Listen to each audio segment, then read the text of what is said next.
ನಿರ್ಮಾಣ ಮಾಡಿ ಮುದ್ದು ಮಕ್ಕಳ ಭವಿಷ್ಯವನ್ನು ರೂಪಿಸಿ ಪ್ರತಿಯೊಂದು ದೈಹಿಕವಾಗಿ ಸಹೋದರ ಬಿ ಎನ್ ನಂದಿಕೋಲ್ಮಠ್ ಅವರು ಇರಲಿಕ್ಕಿಲ್ಲ, ಆದರೆ ಮಾನಸಿಕವಾಗಿ ಎಲ್ಲರ ಮನದಲ್ಲಿ ಇದ್ದಾರೆ. ಅದೇ ಅವರ ಗಳಿಕೆ, ಅದೇ ಅವರ ಸಾಧನೆ, ಅದೇ ನೀವೆಲ್ಲರೂ ಕೊಟ್ಟ ಬೆಳೆಸಿರ್ತಕ್ಕಂಥ ಒಂದು ಪ್ರೀತಿಯ ಕೋಲ್ಮಠ್ ಆಗಕ್ಕೆ ಆಗದೇ ಇರ್ಬೋದು. ಅವರನ್ನು ಮೀರಿಸ್ತಕ್ಕಂಥ ಪ್ರತಿಭೆ ಬೆಳಿಬೇಕಂತಂದರೆ ಒಂದು ವಿದ್ಯೆ ಮತ್ತು ಇನ್ನೊಂದು ಜ್ಞಾನ. ಆ ಮುಖಾಂತರ ಆ ನಂದಿಕೋಲ್ಮಠ್ ಎಲ್ಲರ ಮನದಲ್ಲಿ ಇರಲಿ ಅಂತ ತ್ಯಾಗ ಮಾಡ್ತೀನಿ ಅಂತ ಭಾವನಾತ್ಮಕ ಮಾತನಾಡಿದಾಗ, ತಾಳು ಮನವೇ ಹರಿದಾಡದಿರು, ನಿಧಾನವಾಗಿ ಚಲಿಸೋಣ. ಏಕೆಂದರೆ ಅತಿಯಾದ ಆದಾಯ ಇವೆರಡೂ ಕೂಡ ರಾಷ್ಟ್ರ ಕಟ್ಟತಕ್ಕ ನಮಗೆ ಪ್ರತ್ಯಕ್ಷವಾಗಿ ಪರೋಕ್ಷವಾಗಿ ಪ್ರೋತ್ಸಾಹ ನೀಡ್ತಕ್ಕಂಥ ಕೇಂದ್ರಗಳಾಗಲಿ ಅಂತ ನಾವೊಂದು ಕನಸನ್ನು ಕಂಡು, ಅದೇ ರೀತಿ ಈ ಒಂದು ಯೋಜನೆಯನ್ನು ಅನುಷ್ಠಾನಗೊಳಿಸಲು ಪ್ರಾಯೋಗಿಕವಾಗಿ ಈಗ ಈ ವರ್ಷ ಇವರಿಬ್ಬರ ಹೆಸರಿನಲ್ಲಿ ಈ ಒಂದು ಹಾಗೂ ಮುದ್ದು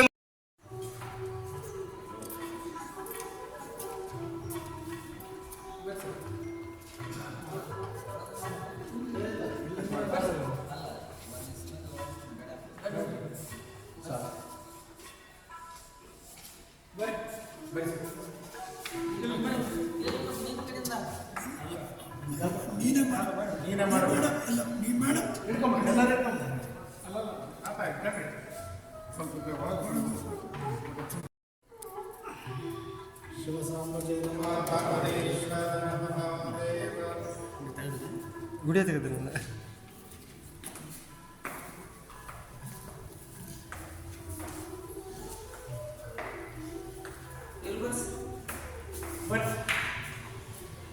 ಸೈನ್ಸ್ ಲ್ಯಾಬ್ ಅಪ್ಪ ವಿನಯ್ ಸಿಗ್ಲೆ ಇಲ್ಲಿ ಬರ್ಸಿ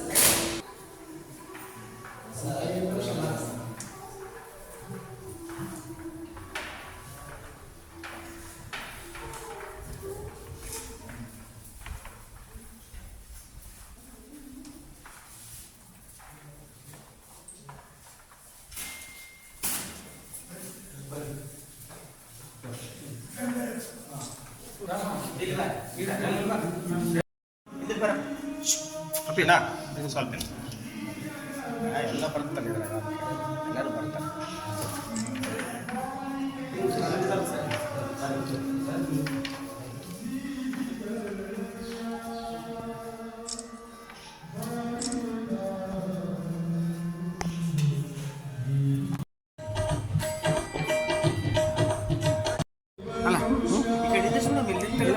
ಒಳಗೋಡು ಅಲ್ರಿ ಇದು ಬರ್ತದೆ ಹಂಗಂದ್ರೆ ಇಲ್ಲಿ ತೆಗೊಂಬರ್ರಿ ಅವ್ರು ಹೇಳಿದ್ರಿ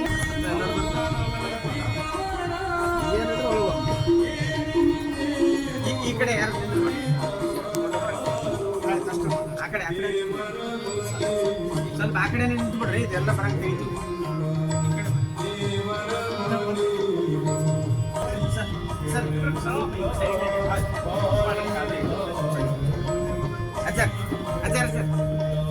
ಅಜ್ಜಾರ ಈ ಕಡೆ ಬನ್ನಿ ಸ್ವಲ್ಪ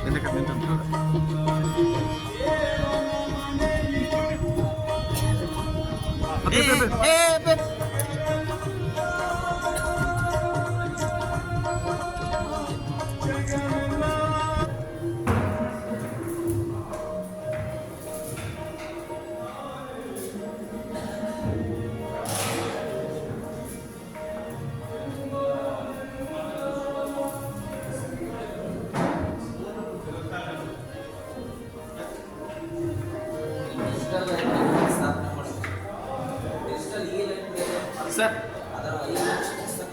ಸರ್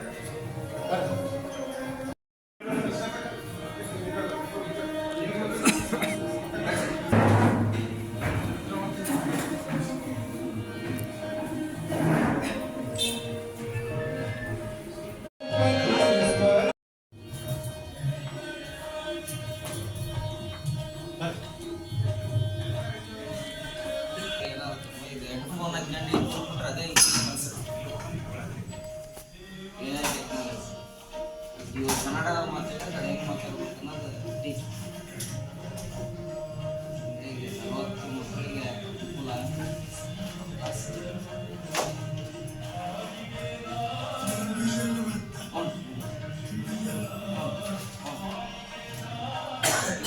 ಏನೇ ಮಾತಾಡಿದ್ರು ಅದು ಏನು ಹೆಂಗೆ ಮಾತಾಡ್ಬೇಕು ಅದು ಮಾಡ್ತೀವಿ.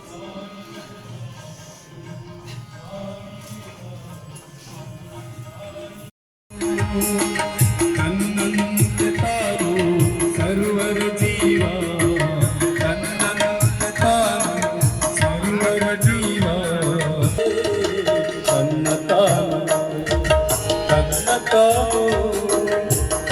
ತಾನು ತಿಳಿದ ಮೇಲೆ ತಾನು ಸೂರ್ಯ ಚಂದ್ರ ತಾನು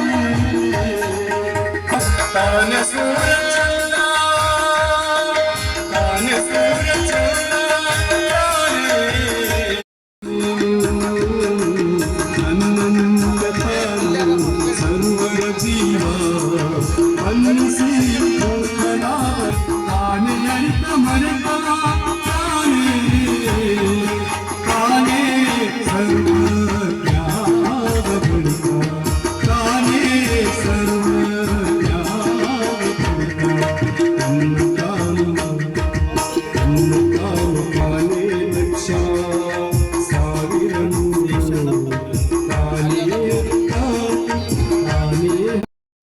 ತಸ್ಮೈ ಶ್ರೀ ಗುರುವೇ ನಮಃ. ದಿವಂಗತ ಬಸವರಾಜ್ ಅಮರಯ್ಯ ನಂದಿಕೋಲ್ಮಟ್ಟಿಯವರ ಪ್ರಥಮ ವರ್ಷದ ಪುಣ್ಯ ಸ್ಮರಣೆ ನಿಮಿತ್ತ ಕೇಂಬ್ರಿಡ್ಜ್ ಶಿಕ್ಷಣ ಸಂಸ್ಥೆಯಲ್ಲಿ ಗ್ರಂಥಾಲಯ ಅರ್ಪಣೆ ಹಾಗೂ ವಿನಯಕುಮಾರ್ ಸಿ ನಂದಿಕೋಲ್ಮಟ್ಟಿಯವರ ಸ್ಮರಣಾರ್ಥ ವಿಜ್ಞಾನ ಪ್ರಯೋಗಾಲಯ ಅರ್ಪಣಾ ಸಮಾರಂಭದ ಉದ್ಘಾಟನಾ ಸಮಾರಂಭವನ್ನು ನೆರವೇರಿಸಿ ಈ ಒಂದು ಕಾರ್ಯಕ್ರಮದ ದಿವ್ಯ ಸಾನ್ನಿಧ್ಯವನ್ನು ನಮ್ಮ ನಿಮ್ಮೆಲ್ಲರ ಆರಾಧ್ಯ ದೇವರು ನಡೆದಾಡುವ ದೇವರು ಸರಳ ಜೀವಿಗಳಾಗಿರುವಂಥ ಶ್ರೀ ಶಬ್ರ ಅಭಿನವ ಗುರು ಗಜದಂಡ ಶಿವಾಚಾರ್ಯರು ತೊಪ್ಪಿನಕಟ್ಟೆ ಸಂಸ್ಥಾನ ಬ್ರಹ್ಮಮಠ ದೇವರ ಭೂಪುರಿಯವರು ಈ ಒಂದು ಕಾರ್ಯಕ್ರಮದ ದಿವ್ಯ ಸಾನ್ನಿಧ್ಯವನ್ನು ಇಷ್ಟಬೇಕೆಂದು ಕೇಳ್ಕೊಳ್ತಾ ಇದ್ದೀನಿ. ಅದೇ ರೀತಿಯಾಗಿ ಇನ್ನೋರ್ವ ಪೂಜ್ಯರಾಗಿರುವಂತಹ ಶ್ರೀ ಶ್ರೀ ಶ್ರೀ ಶರಣಯ್ಯ ತಾತ್ನವರು ಹಿರೇಮಠ ಹುಣಕುಂಟಿಯವರು ಕೂಡ ಈ ಒಂದು ಕಾರ್ಯಕ್ರಮದ ದಿವ್ಯ ಸಾನ್ನಿಧ್ಯವನ್ನು ವಹಿಸಬೇಕೆಂದು ಕೇಳ್ಕೊಳ್ತಾ ಇದ್ದೀನಿ. ಈ ಒಂದು ಬಸವರಾಜ್ ನಂದಿಕೋಲ್ಮಠರವರ ಒಂದು ಪ್ರಥಮ ಪುಣ್ಯ ಸ್ಮರಣೆ ಕಾರ್ಯಕ್ರಮ ಅಂದರೆ ಬಹಳ ಜನ ಹೇಳ್ತಾ ಇದ್ರು ಬಸವರಾಜ್ ನಂದಿಕೋಲ್ಮಠ ಅವರೊಬ್ಬ ವ್ಯಕ್ತಿಯಲ್ಲ, ಅದು ಒಂದು ದೊಡ್ಡ ಶಕ್ತಿ ಅನ್ನುವಂತಹ ಮಾತನ್ನು ಇವತ್ತು ತುಂಬ ಜನ ಹೇಳ್ತಾ ಇದ್ರು. ಯಾಕಂತಂದ್ರೆ ಇಲ್ಲೆಲ್ಲ ನೆರೆದಿರುವ ಎಲ್ಲ ಅಭಿಮಾನಗಳ ಒಂದು ಶಕ್ತಿ ಹೇಳುತ್ತೆ ಬಸವರಾಜ್ ನಂದಿಕೋಲ್ಮಠ ಅವರು ಒಂದು ದೊಡ್ಡ ಶಕ್ತಿ ಅಂತ ಅನ್ನೋದು. ಹಾಗಾಗಿ ಈ ಒಂದು ಪ್ರಥಮ ಪುಣ್ಯ ಸ್ಮರಣೆ ಕಾರ್ಯಕ್ರಮವನ್ನು ಪ್ರಾರ್ಥನೆ ಗೀತೆಯ ಮೂಲಕ ಶ್ರೀ ವಿಶ್ವೇಶ್ವರಯ್ಯ ಹಿರೇಮಠ ಸಂಗೀತ ಶಿಕ್ಷಕರು ಲಿಂಗ್ಸ್ಗಿರು ಹಾಗೂ ತಬಲ ವಾದಕರು ಪ್ರಾರ್ಥನೆ ಗೀತೆಯನ್ನು ನಡೆಸಿಕೊಡ್ಬೇಕಂತ ಕೇಳ್ಕೊಳ್ತಾ ಇದ್ದೀನಿ.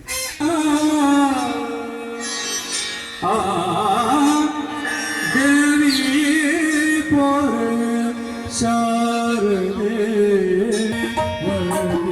ದೇವಿ ಶಾರದೆ ಸಂಗೀತ ಸಾಹಿತ್ಯ ಕಲಾ ಪ್ರಮೋದೆ ಸಂಗೀತ ಸಾಹಿತ್ಯ ಕಲಾ ಪ್ರಮೋದೆ ದೇವಿ ತೋರೆ ಶಾರದೆ ವರದೆ ದೇವಿ ತೋರೆ ಶಾರದೆ ಸಂಗೀತ ಸಾಹಿತ್ಯ ಕಲಾ ಪ್ರಮೋದೆ ದೇವಿ ತೋರೆ ಶಾರದೆ ವರದೆ ದೇವಿ ಅಧ್ಯಕ್ಷರಾಗಿರುವಂತಹ ಶ್ರೀಯುತ ಮಹಾಂತೇಶ್ ಎ ಗೌಡರ್ ಸರ್ ಅವರು ಬಂದು ಸ್ವಾಗತ ಕಾರ್ಯಕ್ರಮವನ್ನು ನೆರವೇರಿಸಿಕೊಡ್ಬೇಕಂತ ಕೇಳ್ಕೊಳ್ತಾ ಇದ್ದೀನಿ.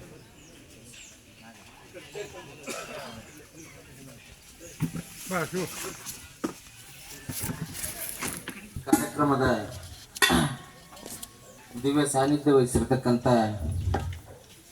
ಪರಮ ಪೂಜ್ಯ ಶ್ರೀ ಶಟಸ್ಥಲ ಬ್ರಹ್ಮಿ ಅಭಿನವ ಗಜದಂಡ ಶಿವಾಚಾರ್ಯರ ಪಾದಗಳಲ್ಲಿ ನಮಸ್ಕರಿಸಿ ಅವರಿಗೂ ಕೂಡ ಎಲ್ಲರ ಪರವಾಗಿ ಈ ಕಾರ್ಯಕ್ರಮಕ್ಕೆ ಸ್ವಾಗತ ಕೊಡ್ತಾ ಇದ್ದೀವಿ. ಹಾಗೆಯೇ ಸಂಗೀತ ಕಲಾ ಬಳಗಕ್ಕೂ ಹಾಗೂ ಅವರಿವರನ್ನದೇ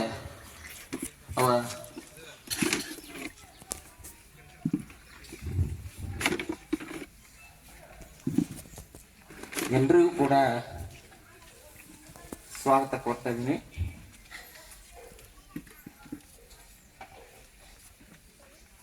ದುರ್ದೈವ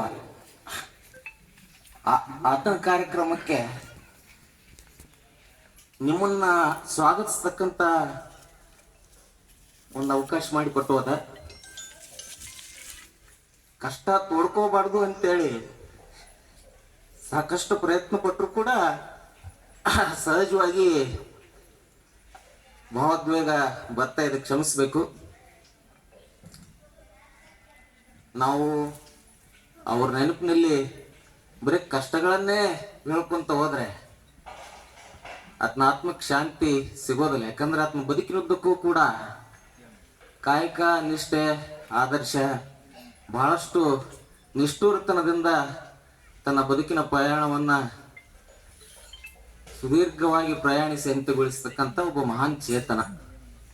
ಆತನಿಗೆ ಬರೀ ನಾವು ಕಣ್ಣೀರು ಹಾಕ್ತಾ ಕುಂತ್ರೆ ಸಾಲದು ಅಂತಕ್ಕಂಥ ನಿಟ್ಟಿನಲ್ಲಿ ನನ್ನ ವಯಸ್ಸಿನಲ್ಲಿ ನನಗೆ ತಿಳಿದಾಗೆ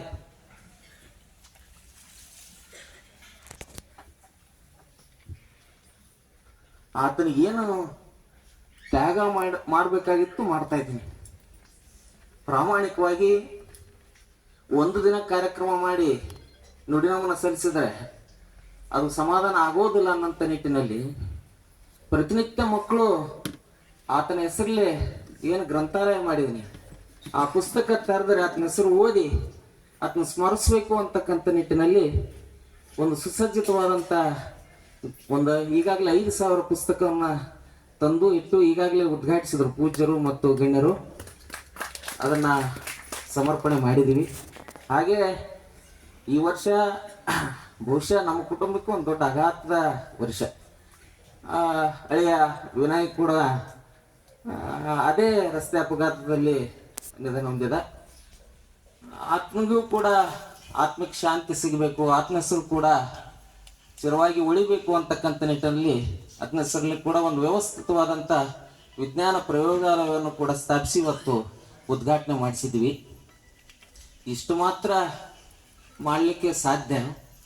ಇನ್ನು ಉಳಿದಂತೆ ಬರುವಂಥ ದಿನಗಳಲ್ಲಿ ಇನ್ನೂ ಆತನ ಹೆಸರಲ್ಲೇ ಏನೇನು ಮಾಡಬೇಕು ಅನ್ನೋಂಥದ್ದನ್ನು ತಮ್ಮೆಲ್ಲರ ಸಲಹೆ ಮತ್ತು ಅಭಿಪ್ರಾಯಗಳನ್ನು ಗೌರವಪೂರ್ವಕವಾಗಿ ಸ್ವೀಕರಿಸಿ ಖಂಡಿತ ಬರುವಂಥ ದಿನಗಳಲ್ಲಿ ಆತ ಜೀವಂತವಾಗಿ ಇದ್ದಾನೆ ಅಂತಕ್ಕಂಥ ಮನೋಭಾವನೆ ಎಲ್ಲರಿಗೂ ಬರುವಂಥ ಕೆಲಸಗಳನ್ನು ನಾನು ಮಾಡ್ತೀನಿ ಅಂತಕ್ಕಂಥ ಒಂದು ಪ್ರಾಮಾಣಿಕ ಭರವಸೆಯನ್ನು ಕೊಡ್ತಾ ಇದ್ದೀನಿ. ಹಾಗೆ ಒಡನಾಡಿಗಳು ಬಹುಶಃ ಅನ್ವರಿ ಸಾಹೇಬರಂಥವ್ರು, ಕುರಿ ಸರ್ ಅಂಥವ್ರು ಒಬ್ಬರಿಬ್ಬರಲ್ಲ ಸಾಕಷ್ಟು ಮಂದಿ ಬಂದಿದ್ದೀರಿ. ನಾನು ಆತ ಬದುಕಿರುವಾಗ ಬಹಳ ದೂರದಿಂದ ನೋಡ್ತಿದ್ದೆ ನಿಮ್ಮನ್ನೆಲ್ಲರನ್ನು. ಯಾಕಂದರೆ ಹತ್ತಿರ ಬಂದರೆ ಏನಾದರೂ ಅವರು ನಿನ್ನ ಕೆಲಸ ಏನೈತಿ ನೀ ಮಾಡಂತಾನೋ ಅಂತಕ್ಕಂಥ ಭಾವನೆಯಿಂದ ಭಾಳ ದೂರದಿಂದ ಗೌರವಿಸ್ತಿದ್ದೆ ಎಲ್ಲರನ್ನು. ಆತ ಹೋದ ಮೇಲೆ ಅದು ಏನೋ ಆತನ ಶಕ್ತಿಯೋ ಪ್ರೇರಣೆಯೋ ಗೊತ್ತಿಲ್ಲ, ಭಾಳ ಹತ್ತಿರ ಮಾಡಿಬಿಟ್ಟೆ ಎಲ್ಲರನ್ನು. ನಾನು ಅವ್ರನ್ನ ಖಂಡಿತವಾಗಿ ನನ್ನನ್ನು ಅವ್ರು ಕರ್ಕೊಳ್ತಾರೆ ಇಲ್ಲೋ ಅನ್ನೋಂಥ ಭಾವನೆ ಇತ್ತು. ಆದರೆ ಏನು ನಂದಿಕೋಲ್ ಮಠ ಮಾಮ ಅವರಿದ್ದರು, ಅವ್ರಕ್ಕಿಂತ ಹೆಚ್ಚಾಗಿ ನನ್ನನ್ನು ಪ್ರೀತಿಸ್ತಕ್ಕಂಥ ಭಾವನೆಗಳನ್ನು ಇತ್ತೀಚೆಗೆ ಕಾಣ್ತಾ ಇದ್ದೀನಿ. ಅದನ್ನು ಖಂಡಿತವಾಗಿ ಪ್ರಾಮಾಣಿಕವಾಗಿ ಜೀವನದುದ್ದಕ್ಕೂ ಆತನ ಘನತೆಗೆ ಚಿಕ್ಕೆ ಬರದಂತೆ ನಿಮ್ಮೆಲ್ಲರೊಂದಿಗೆ ನಡ್ಕೊಳ್ತೀನಿ ಅಂತಕ್ಕಂಥ ಭರವಸೆಯನ್ನು ಕೂಡ ಕೊಡ್ತಾ ಇದ್ದೀನಿ.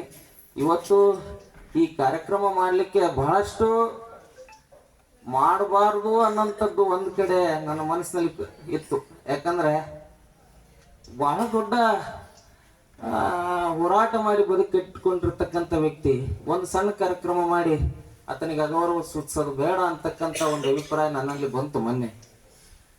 ಆತನ ಹೆಸರಲ್ಲೇ ಏನಾದರೂ ದೊಡ್ಡ ದೊಡ್ಡ ಕೆಲಸಗಳನ್ನ ಮಾಡ್ಕೊಂತ ಹೋಗೋಣ, ಏನಾದರೂ ಒಂದು ಹಂತದಲ್ಲಿ ಒಂದು ದೊಡ್ಡ ಕಾರ್ಯಕ್ರಮ ಮಾಡಿ ಆತನಿಗೆ ಗೌರವ ನುಡಿನಮನ ಸಲ್ಲಿಸೋಣ ಅಂತಕ್ಕಂಥ ಅಭಿಪ್ರಾಯನೂ ಇತ್ತು. ಆದರೆ 2 ದಿನದ ಹಿಂದೆ ನನ್ನಷ್ಟಕ್ಕೆ ನನಗೆ ಒಂದಿಷ್ಟು ಏನೋ ಒಂದು ಭಾವನೆಗಳು ಬರತೊಡಗಿದ್ವು. ಆತ ಇದ್ದಾಗ ಯಾರ್ಯಾರಿಗೋ ಶ್ರದ್ಧಾಂಜಲಿ ಮಾಡಿ ಬರ್ತಿದ್ದೆ, ಯಾರ್ಯಾರಿಗೋ ಭಾಷಣ ಮಾಡಿ ಬರ್ತಿದ್ದೆ, ಯಾರ್ಯಾರಿಗೋ ಏನೆಲ್ಲ ಲೇಖನ ಬರೀತಿದ್ದ, ಎಲ್ಲರ ಮನಸ್ಸನ್ನು ತಡ್ತಿದ್ದ.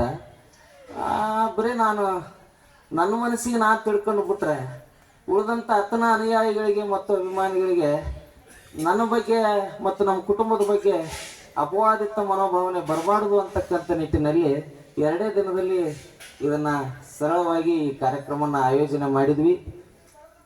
ಭಾಳ ಮಂದಿಗೆ ಕರೆ ಮಾಡಿ ಕರಿಬೇಕಾಗಿತ್ತು, ಆಗಲಿಲ್ಲ. ಯಾಕಂದರೆ ಆ ಫೋನ್ ಡೈಲ್ ಒತ್ತಿದ ಕೂಡಲೇ ಕಣ್ಣೀರು ಬರಕತ್ತಿದ್ರು. ಆತ ಇಲ್ಲ ಬರ್ರಿ ಅಂತಕ್ಕಂಥ ಭಾವನೆ ಕೂಡ ಬಹಳ ನಮ್ಮನ್ನು ಭಾವೋದ್ವೇಗಕ್ಕೆ ಒಳಗಾಗಂಥ ಸನ್ನಿವೇಶ ಕಂಡು ಒಂದಿಬ್ಬರಿಗೆ ಮಾಡಿದಾಗ ಅನಿಸ್ತು. ಅದಕ್ಕೆ ವಾಟ್ಸಪ್ ಗ್ರೂಪ್ನಲ್ಲಿನೇ ಆತನ ಒಂದು ವಿಡಿಯೋ ಮಾಡಿ ಒಂದು ಪುಟ್ಟದಾದಂಥ ಒಂದು ಮನವಿಯನ್ನು ಎಲ್ಲರಿಗೂ ಕಳಿಸಿದೆ. ಆತನ ಮೇಲೆ ಇರ್ತಕ್ಕಂಥ ಅಭಿಮಾನ ಕಳಕಳಿಗೆ ನೀವೆಲ್ಲರೂ ಬಂದಿದ್ದೀರಿ. ನಿಮ್ಗೆಲ್ರಿಗೂ ಕೂಡ ನನ್ನ ಮತ್ತು ನನ್ನ ಕುಟುಂಬದ ಪರವಾಗಿ ನಿಮ್ಗೆಲ್ಲರಿಗೂ ಚಿರಋಣಿಯಾಗಿರ್ತೇವೆ ಅಂತೇಳಿ ನಮ್ಮ ನಮಸ್ತೆ. ಆಗಿದ್ದರು ಅಂಬೇಡ್ಕರ್ ಅಂತೆ ಸ್ವಾಭಿಮಾನಿಗಳು ಕೂಡ ಆಗಿದ್ದರು. ಯಾರು ನೋವು ಎಂದಿದ್ದಾರೆ ಅವರು ನೋವಿನಲ್ಲಿ ಯಾವಾಗಲೂ ಸದಾ ಸ್ಪಂದಿಸುತ್ತಾ ಅವರ ಭಾಗವಾಗುತ್ತಾ ಅವರ ನೋವುಗಳಿಗೆ ಸ್ಪಂದಿಸಿ ಎಲ್ಲರನ್ನು ಖುಷಿಯಾಗಿಡುವಂತಹ ಆ ಒಂದು ದಿವ್ಯ ಶಕ್ತಿ ಯಾವುದಪ್ಪ ಅಂತಂದ್ರೆ ಅದು ಬಸವರಾಜ ನಂದಿಕೋಲ್ ಮಠ ಅಂತಬಹುದು. ಹಾಗಾಗಿ ಅವರ ಪ್ರಥಮ ಪುಣ್ಯ ಸ್ಮರಣೆಯ ನಿಮಿತ್ತ ಪುಷ್ಪ ನಮನವನ್ನು ಈ ಒಂದು ವೇದಿಕೆಯ ಮೊದಲನೇ ಮಾನವನಾಗುವಂಥದ್ದು. ಒಂದು ಕಡೆ ಸಿದ್ದಯ್ಯ ಪುರಾಣಿಕರವರು ಉಪನ್ಯಾಸ ಮಾಡ್ತಾ ಇರ್ತಾರೆ.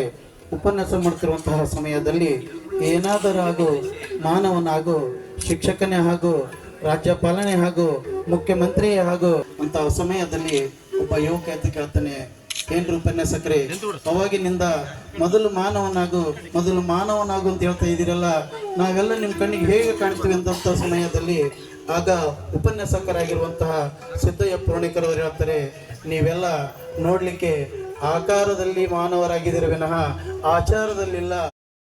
ಪುಷ್ಪ ನಮನವನ್ನು ಸಲ್ಲಿಸಬೇಕೆಂದು ಕೇಳ್ಕೊಳ್ತಾ ಇದ್ದೀನಿ.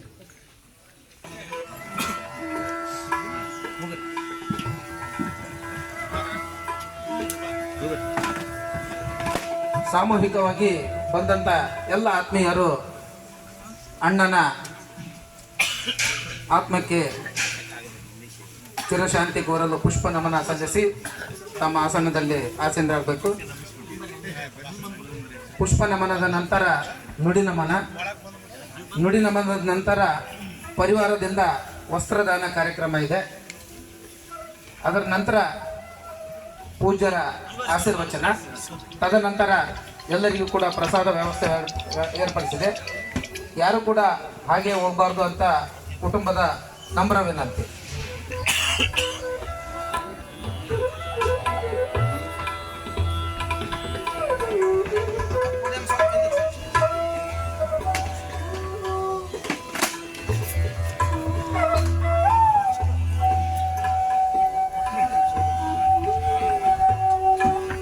ಪುಷ್ಪ ನಮನದ ನಂತರ ಸಂಗೀತ ಶಿಕ್ಷಕರು ಹಾಗೂ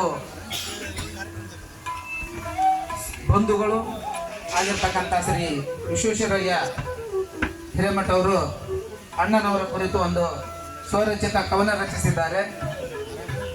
ತಮ್ಮ ಭಾವನೆಗಳನ್ನ ಅಣ್ಣನವರಿಗೆ ತಮ್ಮ ನುಡಿ ನಮನವನ್ನ ಸಲ್ಲಿಸಲಿದ್ದಾರೆ.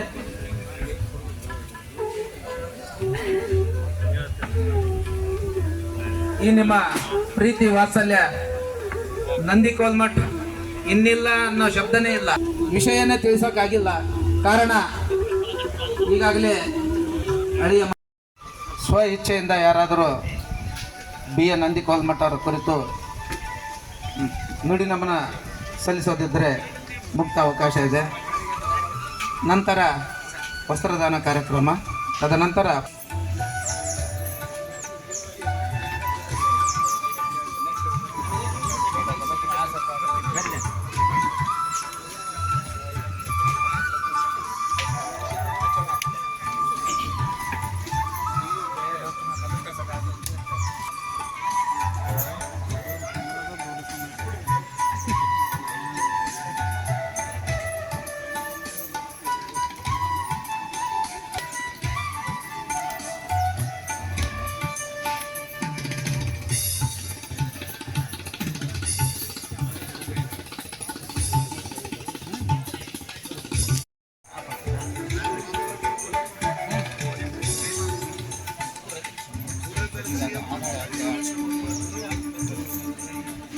ಈ ಒಂದು ಕಾರ್ಯಕ್ರಮದಲ್ಲಿ ಶ್ರೀ ವಿಶ್ವೇಶ್ವರಯ್ಯ ಹಿರೇಮಠ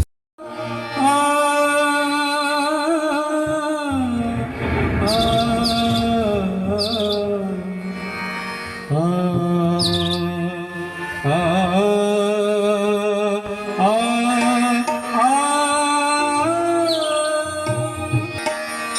ಜನಮಾನಸದಲ್ಲಿ ಚಿರವಾಗುಳಿದ ಶ್ರೇಷ್ಠ ಜೀವಿವರು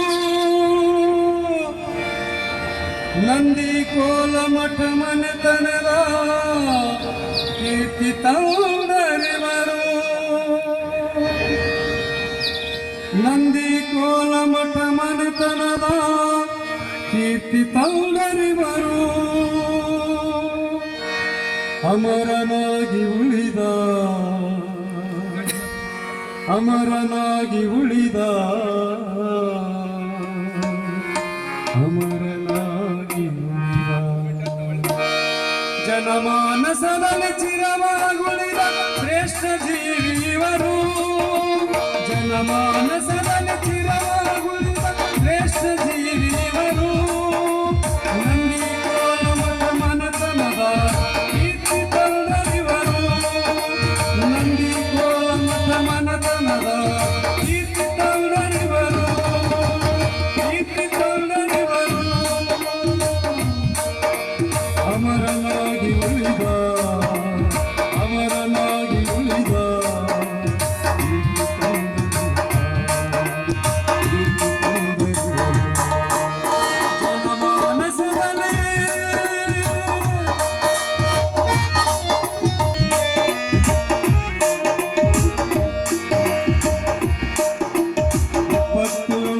ಪ್ರಜಾವಾಣಿ ಪತ್ರಕರ್ತರಾಗಿ 27 ವರ್ಷ ಪ್ರಜಾವಾಣಿ ಪತ್ರಕರ್ತರಾಗಿ ಪೆನ್ನಿನ ಮೂಲಕ ಸಮಾಜದ ಅಂಕುಡೊಂಕು ಕಲಿತಿದ್ದೀರಿ ಪೆನ್ನಿನ ಮೂಲಕ ಸಮಾಜದ ಅಂಕುಡೊಂಕು ಕಲಿತಿದ್ದೀರಿ ವಕೀಲ ವೃತ್ತಿ ಮಾಡುತ್ತ ಇವರು ನ್ಯಾಯಕ್ಕಾಗಿ ಹೋರಾಡಿದರು ವಕೀಲ ವೃತ್ತಿ ಮಾಡುತ್ತ ಇವರು ನ್ಯಾಯಕ್ಕಾಗಿ ಹೋರಾಡಿದರು ನಿಷ್ಠೆಯಿಂದ ಬಾಳಿದರು ನಿಷ್ಠೆಯಿಂದ ಬಾಳಿದರು ನಿಷ್ಠೆಯಿಂದ ಬಾಳಿದರು ನಿಷ್ಠೆಯಿಂದ ಬಾಳಿದರು ಜನಮಾನಸದಲ್ಲಿ ಚಿರವಾಗುಳಿದ ಶ್ರೇಷ್ಠ ಜೀವಿಯವರು ನಂದಿ ಕೋಲಮಠ ಮನೆತನದ ಕೀರ್ತಿ ತಂದರಿವರು ನಂದಿ ಕೋಲಮಠ ಮನೆತನದ ಕೀರ್ತಿ ತಂದರಿವರು ಅಮರನಾಗಿ ಉಳಿದ ಅಮರನಾಗಿ ಉಳಿದ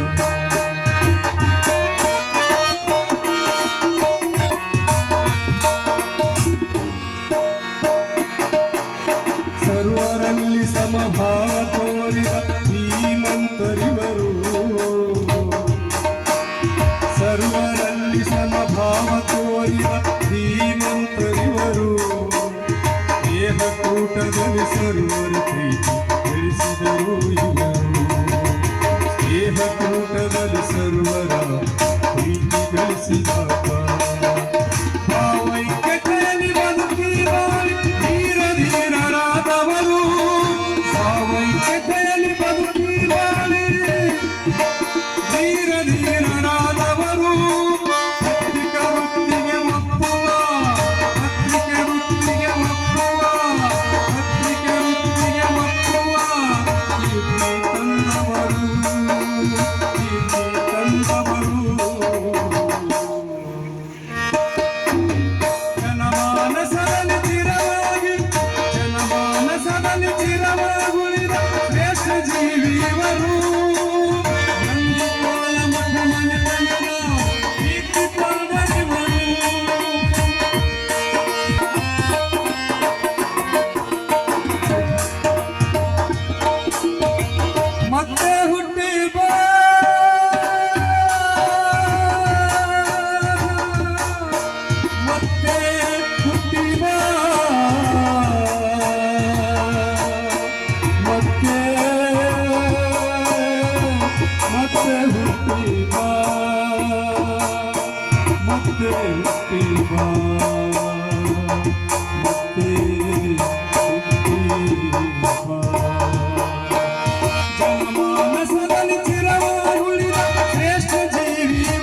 ಮೆರೆದವರು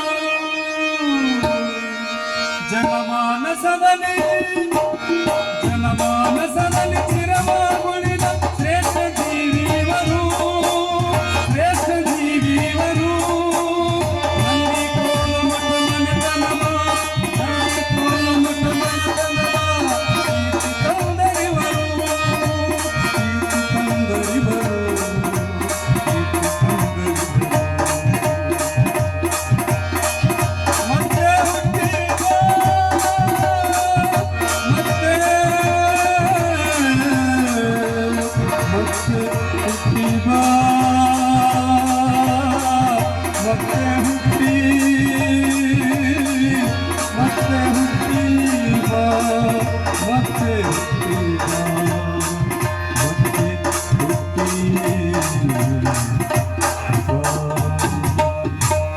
ಮಾಡಬೇಕಂತ ಕೇಳ್ಕೊತಾ ಇದ್ದೀನಿ. ಅದೇ ರೀತಿಯಾಗಿ ಈ ಒಂದು ಕಾರ್ಯಕ್ರಮದ ಇನ್ನೋರ್ವ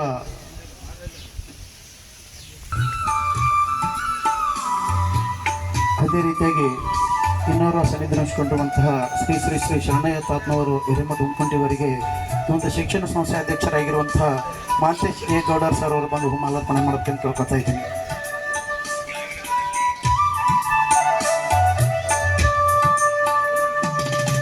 ಧನ್ಯವಾದಗಳು ಮಾಂತೇಶ್ ಗೌಡರವರಿಗೆ. ಹೀಗೆ ಒಂದು ಮಂದಿರದಲ್ಲಿ ಸ್ಮರಿಸಿಕೊಂಡು ವೇದಿಕೆಯಲ್ಲಿ ಆಸೀನರಾಗಿರ್ತಕ್ಕಂಥ ಪರಮ ಪೂಜ್ಯ ದೇವತಂದ್ರೆ ಅದಕ್ಕೆ ನನಗೆ ಜನ್ಮ ಕೊಟ್ಟವರು ಎಲ್ಲರಿಗೂ ತಂದೆ ತಾಯಿ ಇರ್ಬೋದು, ಆದರೆ ಜೀವನಕ್ಕೊಂದು ರೂಪ ಕೊಟ್ಟವರು ಒಬ್ರು ಇದ್ದೇ ಇರ್ತಾರೆ. ಆ ಭಗವಂತ ಸಹೋದರ ಶ್ರೀ ಬಿ ಎನ್ ನಂದಿಕೋಲ್ಮಠ ಅವರು ನನಗೆ ಕಲಿಸಿಕೊಟ್ಟಿದ್ದಿಷ್ಟೇ. ನಾನು ಎಲ್ಲೇ ಡಿಪ್ಲೊಮಾ ಫೇಲ್ ಆಗಿದ್ದೆ, ವಿಷಯಗಳನ್ನು ಪಾಸ್ ಮಾಡಿಕೊಂಡು ನನ್ನ ಬದುಕಿಸ್ಕೋಬಹುದಾಗಿತ್ತು. ಹೆತ್ತ ತಂದೆ ಸಿಟ್ಟಿನವರು, ತಂದೆ ತಾಯಿ ಒಂದು ದಿನ ಆನೆವಸರಿನಲ್ಲಿ ಜಗಳಾಡ್ತಿದ್ದಾಗ ಅದು ಯಾಕೋ ನನಗೆ ಬೇಸರ ಅನ್ನಿಸ್ತು. ಅಪ್ಪಾಜಿ ವ್ಯಕ್ತಿತ್ವ ನನಗಿಂತ ನಮ್ಮ ಆನೆ ಉಸಿರಿನ ಎಲ್ಲ ಅಭಿಮಾನಿ ಬಂಧುಗಳಿಗೆ ಗೊತ್ತು. ಅದು ಒಂದೇ ನೆಪ ಮಾಡಿಕೊಂಡು ನಾನು ಮನೆ ಬಿಟ್ಟು ಸಿದ್ಧಗಂಗಕ್ಕೆ ತೆರಳಿದಾಗ ನಡೆದಾಡುವ ದೇವರು ಪರಮ ಪೂಜ್ಯ ಶ್ರೀ ಶಿವಕುಮಾರ ಸ್ವಾಮೀಜಿಯವರ ಆಶ್ರಯ ಬಯಸಿ ಹೋದೆ. ಯಾವ ಕೆಟ್ಟ ಕೆಲಸಕ್ಕೂ ನಾನು ಹೋಗಲಿಲ್ಲ, ಯಾವ ಸ್ನೇಹಿತರನ್ನು ಭೇಟಿಯಾಗಲಿಲ್ಲ. ಅಲ್ಲಿ ನನಗೆ ವಿಪ್ರೋ ಕಂಪ್ನಿಯಲ್ಲಿ ನೌಕರಿ ಸಿಕ್ತು. ನನ್ನ ಜಾಬ್ ಬಂತು, ಸರ್ಟಿಫಿಕೇಟ್ ಬೇಕು, ಮನೆಗೆ ಹೋಗಿ ತಗೊಂಡು ಬಾ ಅಂದರು. ಪೂಜ್ಯರ ಆಶೀರ್ವಾದ ತಗೊಂಡು ಹೋಗ್ಬೇಕು ಅಂತ ಮಠಕ್ಕೆ ಹೋದಾಗ ಯಾಕೆ ಏನಾಯ್ತು ಅಂತಂದ ಶಿವಕುಮಾರ ಸ್ವಾಮೀಜಿಯವರು ಯಾಕೆ ಲಿಂಗಸೂರಿಗೆ ಅತಿ ಹೆಚ್ಚು ಒಡನಾಟ ಹೊಂದಿದ್ರು ಅಂದರೆ ಶಾಸ್ತ್ರೀಯರ ಪರಿವಾರಕ್ಕಾಗಲಿ ನಂದಿಕೋಲ್ಮಠ ಪರಿವಾರದ ಸೇರಿದಂತೆ ಎಲ್ಲ ಹಿತೈಷಿಗಳ ಹಳೆ ವಿದ್ಯಾರ್ಥಿಗಳಿಗೆ ಯಾಕೆ ಹತ್ರ ಆದ್ರಂದ್ರೆ ಪರಮ ಪೂಜ್ಯರು ಅವತ್ತು ಏನಾಯ್ತೋ ಗೊತ್ತಿಲ್ಲ. ನಾನು ಓದಿದ್ದಲ್ಲಿ 6ನೇ ತರಗತಿ ಮತ್ತು 7ನೇ ತರಗತಿ. ನಿನ್ನ ಬದುಕನ್ನು ರೂಪಿಸ್ಕೋಬೇಕಂತಂದ್ರೆ ನಿನಗೆ ಸಾವಿರಾರು ಕಂಪ್ನಿ ಉದ್ಯೋಗ ಸಿಗ್ಬೋದು, ಆದರೆ ನೀನು ಮನೆಯಲ್ಲಿ ಜಗಳ ಮಾಡಿ ಬಂದಿನಂತಿದ್ದಿ. ಮೊದಲು ತಂದೆ ತಾಯಿಗೆ ಹೋಗಿ ಹೆತ್ತವ್ರ ಹತ್ರ ಮೊದಲು ಕ್ಷಮೆ ಕೇಳು. ಮೊದಲು ಇಂಥ ಸಿದ್ಧಗಂಗಾ ಮಠಕ್ಕೆ ನನ್ನಂಥ ಶಿವಕುಮಾರ ಸ್ವಾಮೀಜಿಯವರು 100 ಜನ ಬರ್ಬೋದು, ಆದರೆ ಜನ್ಮ ಕೊಟ್ಟವರು ಮತ್ತೆ ಸಿಗೋದಿಲ್ಲ. ನೀನು ಮತ್ತೆ ನೀನು ಊರಿಗೆ ಹೋಗಿ ನಿನ್ನ ತಂದೆ ತಾಯಿ ಹತ್ರ ಕ್ಷಮೆ ಕೇಳು. ಅವರು ನಿನ್ನನ್ನು ಸಾಕದೇ ಇದ್ದರೆ ನಿನ್ನ ಜೀವನದ ಜವಾಬ್ದಾರಿ ನಂದು ಅಂತ ಒಬ್ಬ ನಿವೃತ್ತ ಸಬ್ ಇನ್ಸ್ಪೆಕ್ಟರ್ನ ಕೊಟ್ಟು ಲಿಂಗಸೂರಿ ಆನೆವಸರು ಕಳಿಸಿದ್ರು. ನಮ್ಮ ತಂದೆಯವರು ನನ್ನನ್ನು ಕ್ಷಮಿಸಲಿಲ್ಲ. ಯಾವಾಗ ನೀನು ಸಿಟ್ಟಿಗೆ ಅದು ಹೋಗಿದ್ದಿ ಅಂತ ಅಂದಮೇಲೆ, ಮನೆ ಬಿಟ್ಟು ಹೋಗಿದ್ದಂದಮೇಲೆ ನಾನು ಮಗನೇ ಅಲ್ಲ ಅಂದ್ರು ನನಗೆ. ನನ್ನ ತಾಯಿ ಹೆತ್ತು ಕಳ್ಳು ತಡಿಲಿಲ್ಲ, ಅಳಕತ್ತಿದ್ಲು. ಅವಾಗ ವಿಧಿ ಇಲ್ಲದೆ ಲಿಂಗಸೂರಿಗೆ ಬಂದೆ. ಮತ್ತೆ ಆ ರಿಟೈರ್ಡ್ ಸಬ್ ಇನ್ಸ್ಪೆಕ್ಟರ್ ಕರ್ಕೊಂಡು ಸುವರ್ಣ ಪ್ರಿಂಟಿಂಗ್ ಪ್ರೆಸ್ ಬಸಯ್ಯಣ್ಣ ಅವ್ರ ಹತ್ರ ಅಣ್ಣ ಕುಂತಿದ್ದ. ನಾನು ಬಸ್ ಸ್ಟ್ಯಾಂಡ್ನಲ್ಲೇ ಇದ್ದೆ. ಅಣ್ಣಗೆ ಈ ರೀತಿ ಆಯಿತು ಅಂದೆ. ಅಣ್ಣ ಅವತ್ತು ಏನು ತಿಳಿತು ಏನೋ ಗೊತ್ತಿಲ್ಲ, ಸಾಕ್ಷಾತ್ ಭಗವಂತನ ರೂಪದಲ್ಲಿ ಬಂದು ನಮ್ಮ ತಮ್ಮನ ಜೀವನದ ಜವಾಬ್ದಾರಿ ನಂದು, ನನ್ನ ಜನ್ಮ ಇರತನೇ ನಾನು ಯಾವತ್ತೂ ಕೂಡ ಕೈ ಬಿಡೋದಿಲ್ಲ ನನ್ನ ತಮ್ಮನನ್ನು. ನೀವು ಮರಳಿ ನನ್ನ ತಮ್ಮನನ್ನು ಮನೆಗೆ ಕಳಿಸಿದ್ದೀರಿ, ಅದಕ್ಕೆ ನಿಜವಾದ ದೇವರು ನನ್ನ ಪಾಲಿಗೆ ಶಿವಕುಮಾರ ಸ್ವಾಮೀಜಿಯವರು ಈ ನನ್ನ ತಮ್ಮ ಶಿವಕುಮಾರ್ ನನ್ನ ಮನೆಗೆ ಕಳಿಸಿದ್ದೀರಲ್ಲ, ನಾನು ಇವನ ಜವಾಬ್ದಾರಿಯನ್ನು ನಾನು ತಗೊಂತೀನಿ ಅಂತ ತಿಳಿದು ಅವತ್ತು ಹಿಡಿದಂಥ ಕೈ ಅಣ್ಣನ ಇವತ್ತು ನನ್ನ ಹೇಳದೆ ಬಿಟ್ಟು ಹೋಗಿದ್ದಾನೆ. ಆತನ ಪರಿವಾರ, ನನ್ನ ಪರಿವಾರ ಜೊತೆಗೆ ನಿಮ್ಮೆಲ್ಲರನ್ನ ತೂಗಿಸಿಕೊಂಡು ಹೋಗ್ತಕ್ಕಂಥ ಒಂದು ಶಕ್ತಿಯನ್ನ ನಂದಿಕೋಲ್ಮಠ ಕೊಟ್ಟಿದ್ದಾನಂದ್ರೆ ಅದು ಆತನ ತಾಕತ್ತದು. ನನಗೆ ಹೆತ್ತವರಿಗಿಂತ ತುತ್ತು ಮಾಡಿ ಉಳಿಸಿ ತುತ್ತು ಅನ್ನ ತಿನ್ನೋದಕ್ಕೆ ದಾರಿಗೆಚ್ಚಿದ ಪುಣ್ಯಾತ್ಮನನ್ನು ನಾನು ನೆನೆಸದೆ ಹೋದರೆ ನಾನೊಬ್ಬ ಪಾಪಿಸ್ಟ್ ಆಗ್ತೀನಿ. ಅಪಘಾತದ ಸುದ್ದಿ ಸಿಡಿಲಂತೆ ಬಡಿತು. ನಮಗಿಂತ ಹೆಚ್ಚು ನೀವು ನೋವು ಪಟ್ಟಿರಿ ತಾಯಂದ್ರೆ. ಆತ್ಮೀಯರೇ, ಸಾವು ಯಾರ ಮನೆಯಾಗಾದರೂ ಸಂಭವಿಸದೆ, ಆದರೆ ಸಹಸ ಸಾವು ಬಂದರೆ ಯಾರೂ ಕಣ್ಣೀರು ಹಾಕಲ್ಲ. ನಮ್ಮ ತಂದೆಯವರು ಸತ್ತಾಗ ನಾವು ಅತ್ಯಂತ ಖುಷಿಯಿಂದ ಅವರ ಆತ್ಮಕ್ಕೆ ಶಾಂತಿ ಸಿಗಲಿ ಅಂತ ಬೀಳ್ಕೊಟ್ಟಿದ್ದೀವಿ ನಾವು ಅಂತಿಮ ದರ್ಶನಕ್ಕೆ. ಆದರೆ ಮುದ್ದು ಮಗ ಅವನು ಬದುಕನ್ನು ಕನಸನ್ನು ಕಟ್ಕೊಂಡು ಹುಡುಗ ಅವನು. ಆದರೆ ವಿಧಿಯಾಟಕ್ಕೆ ನಮ್ಮ ಕುಟುಂಬಕ್ಕೆ ನಾವು ಧರ್ಮದ ಕಾರ್ಯ ಮಾಡೋದಕ್ಕೆ ನಮಗೆ ಈ ರೀತಿ ಆಯಿತು. ಯಾವ ಕೆಟ್ಟ ದೃಷ್ಟಿ ಆಯಿತೋ ಏನೋ ಗೊತ್ತಿಲ್ಲ. ಭಗವಂತನ ನೀಲೆ ಅವನು ಕೊಡೋನು ಅವನೇ, ತಗೊಳೋನು ಅವನೇ. ನಾವು ನೆಪ ಮಾತ್ರ. ಅವನು ಆಡಿದ ಆಟಕ್ಕೆ ನಾವು ಆಡಲೇಬೇಕಾಯ್ತು, ತಲೆ ಬಾಗ್ಲೇಬೇಕು. ನಾವು ಏನು ಮಾಡೋಕ್ಕೆ ಸಾಧ್ಯ ಇದೆ?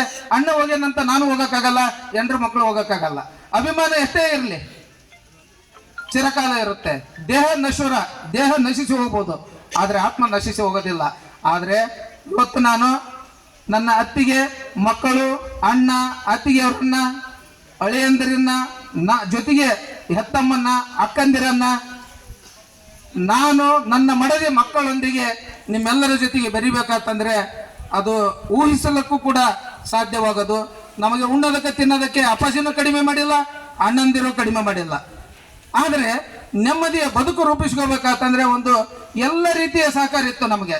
ನೀವೆಲ್ಲ ಇಲ್ಲಿ ಕುಂತಿದ್ದೀರಲ್ಲ, ಇದರಿಂದ ಒಂದು ಲಕ್ಷಾಂತರ ಅಭಿಮಾನದ ಒಂದು ಹಾರೈಕೆ ಯಾಕೆ ನಮ್ಮ ಅಣ್ಣಗ ನನ್ನ ಮಗನಿಗೆ ತಟ್ಟಲಿಲ್ಲ ಅನ್ನೋ ಒಂದು ನೋವು ನನಗೆ ಭಗವಂತನಲ್ಲಿ ನಾನು ಪ್ರಶ್ನೆ ಮಾಡ್ತೀನಿ. ಆದರೆ ಘಟನೆ ನಡೆದ ದಿವಸ ಡ್ರೈವಿಂಗ್ ಸರಿ ಮಾಡಲಿಲ್ಲ ಅಂತ ಅಂಬರೀಷನ್ ನಿಂದನೆ ಮಾಡಿದರು. ಅವಾಗ ನಾನಂದೆ, ಹೌದು ಉಳಿದೆಲ್ಲ ಘಟನೆಗಳು ನಡೀತಾವಲ್ಲ, ದೇವ್ರು ಯಾಕೆ ಕಿತ್ಕೊಂಡ? ಮತ್ತೆ ದೇವ್ರ ವಿರುದ್ಧ ಒಬ್ಬರು ಸ್ಟ್ರೈಕ್ ಮಾಡೋದಿಲ್ಲಲ್ಲ ಯಾಕೆ? ಅಂದರೆ ಕಣ್ಣಿಗೆ ಕಾಣದ ದೇವರಿಗೆ ನಾವು ಆ ಕ್ಷಣ ಏನು ಸಿಗೋದಿಲ್ಲ ಅವಾಗ ಮಾತ್ರ ಬೈತೀವಿ. ಒಬ್ಬ ವ್ಯಕ್ತಿ ನಮಗೆ ಏನೋ ಒಂದು ಅಚಾತುರ್ಯದಿಂದ ಆಗಿರುತ್ತೆ, ಆ ವ್ಯಕ್ತಿನ ನಿಂದಿಸೋದು ಎಷ್ಟು ಸರಿ?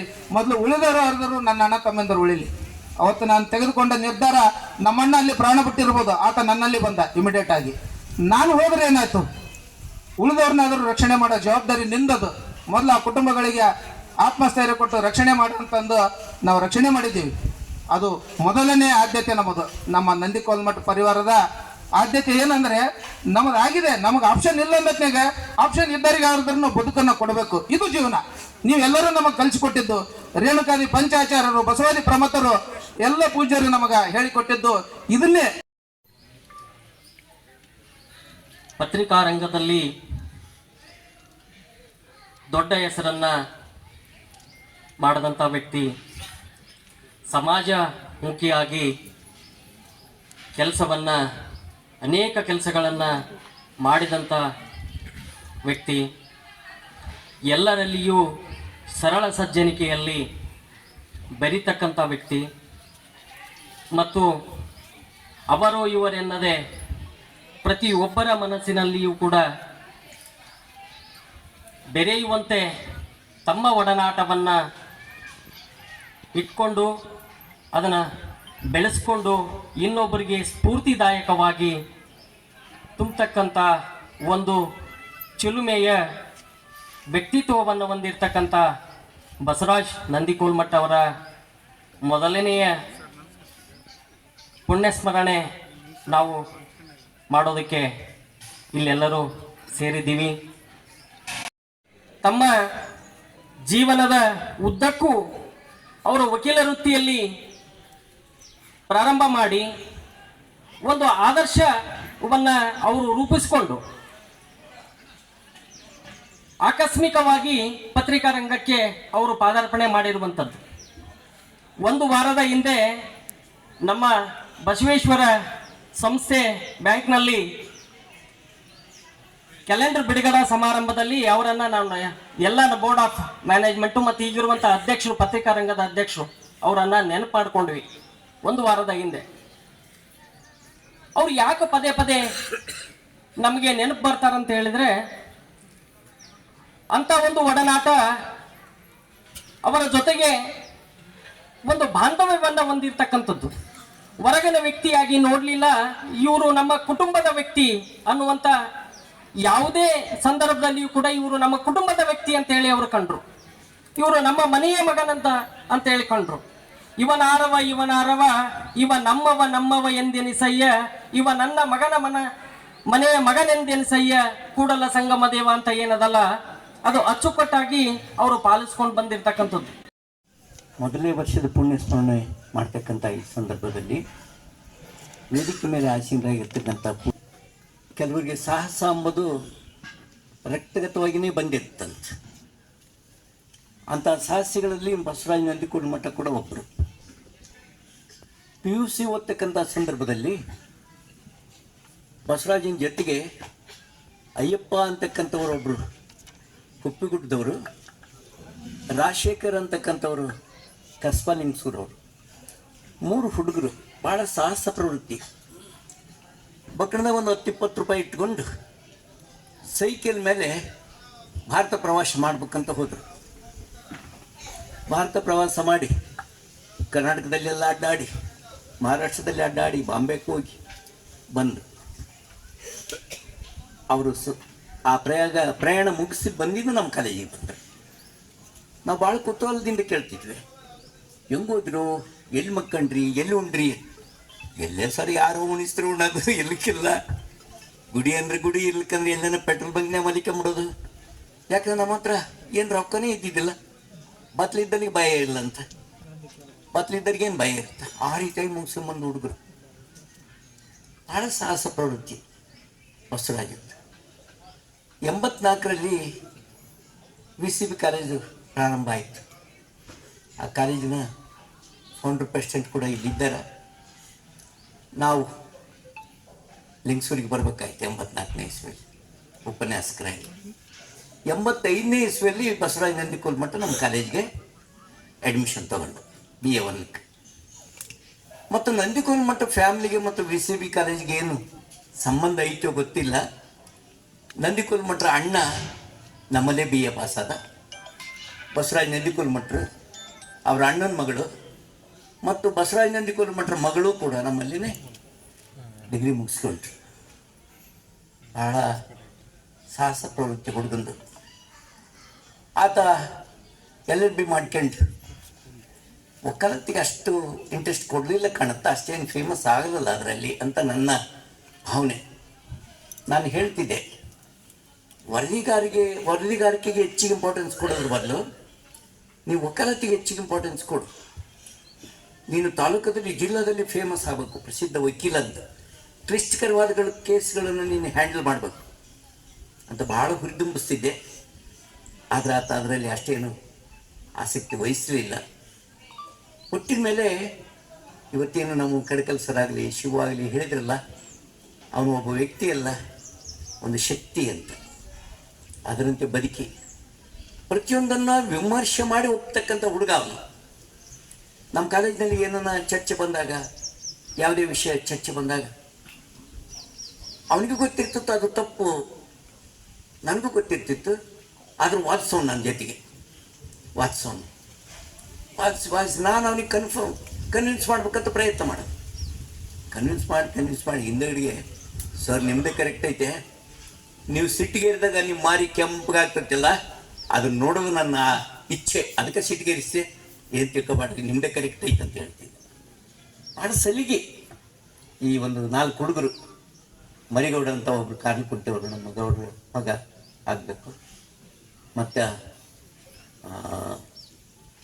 ಇನ್ನೊಂದಿಬ್ಬರು, ಒಬ್ಬ ಪಾಟೀಲ್ ಅಂತ ಇದ್ದರು, ಒಬ್ಬರು ಸರ್ವೋತ್ತಮ ಅಂತ ಇದ್ದರು. ಒಳ್ಳೆ ಬುದ್ಧಿವಂತ ಹುಡುಗರು. ಯಾವಾಗಲೂ ಉಪನ್ಯಾಸಕರು ಬುದ್ಧಿವಂತ ಹುಡುಗರನ್ನು ಸ್ವಲ್ಪ ಹೆಚ್ಚಿಗೆ ಅಂತಾರೆ. ಆದರೆ ನಮ್ಮ ಬಸವರಾಜ್ ಅಂತ ಪೂರ್ತಿ ಮನೆ ಹುಡುಗಿದ್ದರು. ನಾವು ಅನೇಕ ಸಲ ಆನೆ ಹೊಸರಿಗೆ ಹೋಗಿವಿ, ಅವ್ರ ಮನೆ ಎಲ್ಲ ಕಾರ್ಯಕ್ರಮದಲ್ಲಿ ಭಾಗವಹಿಸಿವಿ. ನಮ್ಮ ಕಾರ್ಯಕ್ರಮದಲ್ಲಿ ಕೂಡ ಅವರು ಭಾಗವಹಿಸಿದ್ದಾರೆ. ಅವನಿಗೆ ಎಷ್ಟು ಪ್ರಸಿದ್ಧಿ ಅಂದ್ರೆ ಇವತ್ತು ನೋಡ್ರಿ, ಇಷ್ಟು ಮಂದಿ ಬಂದದ್ದೇ ಸಾಕ್ಷಿ. ಬಸವರಾಜ ಎಷ್ಟು ಮಂದಿಯ ಪ್ರೀತಿ ಗಳಿಸ್ಕೊಂಡಿದ್ದಾನ. ಮತ್ತು ಎಕ್ಸಿಡೆಂಟ್ ಆಗಿ ಅವತ್ತೇನು ಬಾಡಿ ಬರೋದಿತ್ತಲ್ಲ, ಮನೆ ಮುಂದೆ ಎಷ್ಟು ಮಂದಿ, ಎಷ್ಟು ಗಾಡಿಗಳು. ರಾತ್ರಿ ಆಗಿದೆ, ಒಬ್ಬರ ಮುಖ ಒಬ್ಬರಿಗೆ ಕಾಣಲಾರ್ದಂಥ ಪ್ರಸಂಗದಲ್ಲಿ ಸಾವಿರಾರು ಮಂದಿ, 100 ಗಾಡಿಗಳು. ರಾತ್ರಿನೇ ನಾವು ಆ ಅಂತಿಮ ಸಂಸ್ಕಾರ ಮಾಡಿ ಬರಬೇಕಾಯ್ತು. ನಿಜವಾಗಿ ದುಃಖದ ಸಂದರ್ಭ, ದುಃಖದ ಸನ್ನಿವೇಶ. ಯಾಕಂದ್ರೆ ಹುಟ್ಟು ಅಚಾನಕ್ ಅಂತ, ಸಾವು ನಿಶ್ಚಿತ. ಆ ಸಾವಿಗೆ ನಾವು ನಮ್ಮನೆ ಕ್ಯೂ ಸಿಸ್ಟಮ್ನಾಗ ಹೋದ್ರೆ ಅಷ್ಟೇನು ದುಃಖ ಇರಲ್ಲ. ಸ್ವಲ್ಪ ನಂದಿಕೋಲ್ ಮಠ ಕ್ಯೂ ತಪ್ಪಿಸಿ ಹೋಗ್ಯದ ಮುಂದಕ್ಕೆ. ಕಿವು ಬಿಟ್ಟು ಹೋಗ್ಯಾನಲ್ಲ, ಅದಕ್ಕೆ ನಮಗೆಲ್ಲ ಬಹಳ ದುಃಖ ಆಗುತ್ತೆ. ನಿಜವಾಗಿ ಈ ವರ್ಷ ಆ ನಂದಿಕುಲ್ ಮಠ ಫ್ಯಾಮಿಲಿಗೆ ಬಹಳ ದುಃಖದ ಸನ್ನಿವೇಶ. ಯಾಕಂದ್ರೆ ನಂದಿಕುಲ್ ಮಠ ಬ್ರದರ್ ಮಗ ಕೂಡ ಒಂದು ಆಕ್ಸಿಡೆಂಟಲ್ಲಿ ಸತ್ತ. ಕೆಲವೇ ದಿವಸಗಳ ನಂತರ ಬಸವರಾಜನೂ ಸತ್ತ. ನಿಜವಾಗಿ ಆ ಫ್ಯಾಮಿಲಿ ಇಷ್ಟೆಲ್ಲ ದುಃಖದ ಮಧ್ಯೆ ಕೂಡ ಇಷ್ಟೆಲ್ಲ ಮಂದಿ ಕೂಡಿಸಿ ಕಾರ್ಯಕ್ರಮ ಮಾಡಿ ಶಿವ ಹೇಳ್ತಾನೆ, ನಿಮ್ಮ ಜೊತೆಗೆ ಇರ್ತೀನಿ ಸರ್, ನಾನು ನಿಮ್ಮ ಜೊತೆಗೆ ಇರ್ತೀನಿ, ಸಾಧ್ಯ ಆದಷ್ಟು ನಾವು ಸಮಾಜಕ್ಕೆ ಸಹಾಯ ಮಾಡ್ತೀವಿ ಅಂತ ಹೇಳ್ತಾನಲ್ಲ. ನಿಜವಾಗಿ ಅವರು ಸಾಹಸನ. ಆ ಶಿವ ಒಂದು ಮಾತು ಹೇಳ್ದ, ಬಸವರಾಜ್ ಮರಣ ಹೊಂದಿ ನನ್ನಲ್ಲಿ ಲೀನ್ ಆಗಿಬಿಟ್ಟಾನಂತ. ಸತ್ಯವಾದ ಮಾತು. ಆ ಮಾತು ನಿಜವಾಗಲಿ ಆ ಫ್ಯಾಮಿಲಿಗೆ ದುಃಖ ಭರಿಸ್ತಕ್ಕಂಥ ಶಕ್ತಿ ನೀಡಲಿ ಅಂತಂದು ಅವರು ಗುರುಗಳಾಗಿದ್ದರು. ಈ ಸಂದರ್ಭದಲ್ಲಿ ನನ್ನ ಗುರು ಎಂದೇ ಭಾವಿಸಿರುವ ನಂದಿಕೋಲ್ ಮಠ ಸರ್ ಅವರು, ಕುರಿ ಸರ್ ಅವರು ಮತ್ತು ಭೂಪನ್ಗೌಡ ಸರ್ ಅವರು, ಇವ್ರನ್ನ ಎಲ್ಲಿ ಹೋದ್ರೂ ಕೂಡ ನಾನು ಗುರುಗಳಂತಲೇ ಹೇಳ್ತೀನಿ. ಯಾಕಂದ್ರೆ ಅವರು ನನ್ನ ಸಾಕಿದಂಥವ್ರು. ನನ್ನ ಫಸ್ಟ್ 1991ರಲ್ಲಿ ನಾನು ಹಾಸ್ಟೆಲ್ನಲ್ಲಿ ಓದಬೇಕಾದ್ರೆ ನನಗೆ ಇಲ್ಲಿನ ಅನ್ನ ಸಿಗಬೇಕಾದ್ರೆ ಕಾರಣಕರ್ತರು ಕುರಿ ಸರ್ ಅವರು. ಅಂಥ ಸಂದರ್ಭದಲ್ಲಿ ನಾನು 1991ರಲ್ಲಿ 8th ಕ್ಲಾಸಿಗೆ ನಾನು ಅಡ್ಮಿಷನ್ ತಗೊಂಡು ಹಾಸ್ಟೆಲ್ನಾಗ ಓದ್ತಿದ್ವಿ. ಪುಣ್ಯಾತ್ಮ ಕುರಿ ಸರ್ ನನಗೆ ಹಾಸ್ಟೆಲ್ ಕೊಡಿಸಿದ್ರು. ಆ ಸಂದರ್ಭದಾಗ ನಮ್ಗೆ ಹಾಸ್ಟೆಲ್ನಾಗ ಸರಿಯಾದ ಊಟ ಇರಲಿಲ್ಲ. ನಮಗೆ ಭಾಳ ಕಷ್ಟ ಕಲಿಬೇಕಾದ್ರೆ.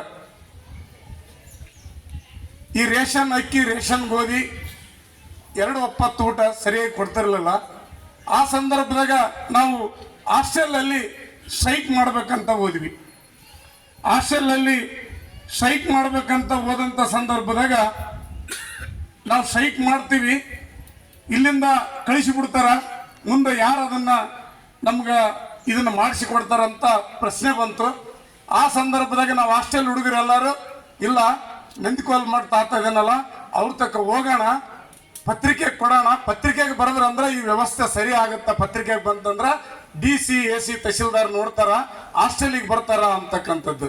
ಹೋರಾಟ ಬೇಡ, ಫಸ್ಟ್ ಪತ್ರಿಕೆಯವ್ರಿಗೆ ಹೋಗಿ ಬೆಟ್ಟಗಮ್ಮ ಅಂತ ಹೇಳಿ ಕೇಳಿಸಿ ನಾವು ನಂದಿಕೋಲ್ ಮಠ ಸರ್ ತಕ್ಕ ಹೋದ್ವಿ.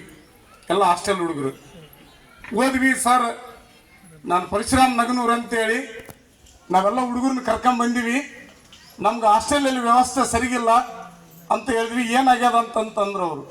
ಇಲ್ಲ, ಇಲ್ಲಿ ಬರೇ ಅಕ್ಕಿ ಗೋಧಿ ಸರಿಗಿಲ್ಲ, ಅನ್ನ ಸರಿಗಿಲ್ಲ, ಊಟ ಸರಿಗಿಲ್ಲ, ನಮ್ಗೆ ವ್ಯವಸ್ಥೆ ಬದಲಾಗ್ಬೇಕು ಸರ್ ಅಂದಾಗ ಆಯ್ತು ಅಂತ ನಮ್ಮ ತಕ್ಕ ಮಾಹಿತಿ ತಗೊಂಡ್ರು. ಮಾಹಿತಿ ತಗೊಂಡ ತಕ್ಷಣ ನಾನು ತಿರುಗಿ ಮರುದಿನ ಪೇಪರ್ನಲ್ಲಿ ಬಂತು, ಹಾಸ್ಟೆಲ್ ಹುಡುಗರಿಗೆ ಸರ್ಕಾರದ ಅನ್ನವೇ ಗತಿ ಅಂತೇಳಿ ಕೇಸಿ ಗೋಧಿ ಅಕ್ಕಿ ಗತಿ ಅಂತ ಬಂತು. ತಿರುಗಿ ಮರುದಿನ ನಿಜವಾಗಿ ಹೇಳ್ತೀವಿ, ಅಬ್ದುಲ್ ರಬ್ಬ ಅಂತಕ್ಕಂಥ ಯೇಶ್ ಅವರು ನಮ್ಮ ಹಾಸ್ಟೆಲಿಗೆ ಬಂದರು. ಆ ಪೇಪರ್ ತಗೊಂಡ ಬಂದರು. ಏನಾಗಿದೆ ನಿಮ್ಮ ಹಾಸ್ಟೆಲ್ನಲ್ಲಿ ಅಂತ ಕೇಳಿದ್ರು.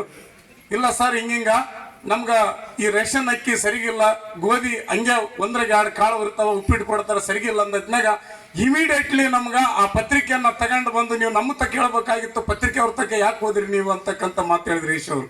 ಸೀದಾ ನಮ್ಗೆ ಅವತ್ತನೇ ಸೋನಾ ಮಸರ ಅಕ್ಕಿ ಮತ್ತು ಗೋಧಿ ಇದು ಏನು ರವಾ ತರಿಸಿ ಕೇಸಿ ನಮ್ಗೆ ಊಟ ಮಾಡಿಸಿಕೊಟ್ರು. ಉಪ್ಪು ತಿಂದವ್ರು ನೆನೆಸ್ಬೇಕಂತ ದೈವದಾಗ ಹೇಳ್ಬೇಕಂತ. ಇದು ಸಮಾಜಮುಖಿ ಕಾರ್ಯ. ಈ ಸಮಾಜಮುಖಿ ಕಾರ್ಯ ಮಾಡಿ ನಮ್ಮ ಹಾಸ್ಟೆಲನ್ನು ಚೆನ್ನಾಗಿ ಗೊಳಿಸಿದವರು ನಂದಿಕೋಲ್ ಮಠ ಸರ್ ಅಂತ ಹೇಳಕ್ಕೆ ನಾನು ಇಷ್ಟಪಡ್ತೀನಿ. ಪಾಮಯ್ಯಣ್ಣ ಮತ್ತು ಭೂಪನ್ಗೌಡ ಸಾಹೇಬರು ಕುಂತ್ಕೊಂಡು ಒಂದು ನಂದಿಕೋಲ್ ಮಠಗೆ ಪ್ರೆಸ್ ಮೀಟ್ ಮಾಡಬೇಕಾಗಿತ್ತು. ಇಲ್ಲ, ಈ ವಿಷಯನ ಮುಟ್ಟಿಸು, ಅವ್ರ ಪೇಪರಿಗೆ ಬರಲಿ ಅಂತೇಳಿ ಕೇಸಿ ಹೇಳಿದ್ರು.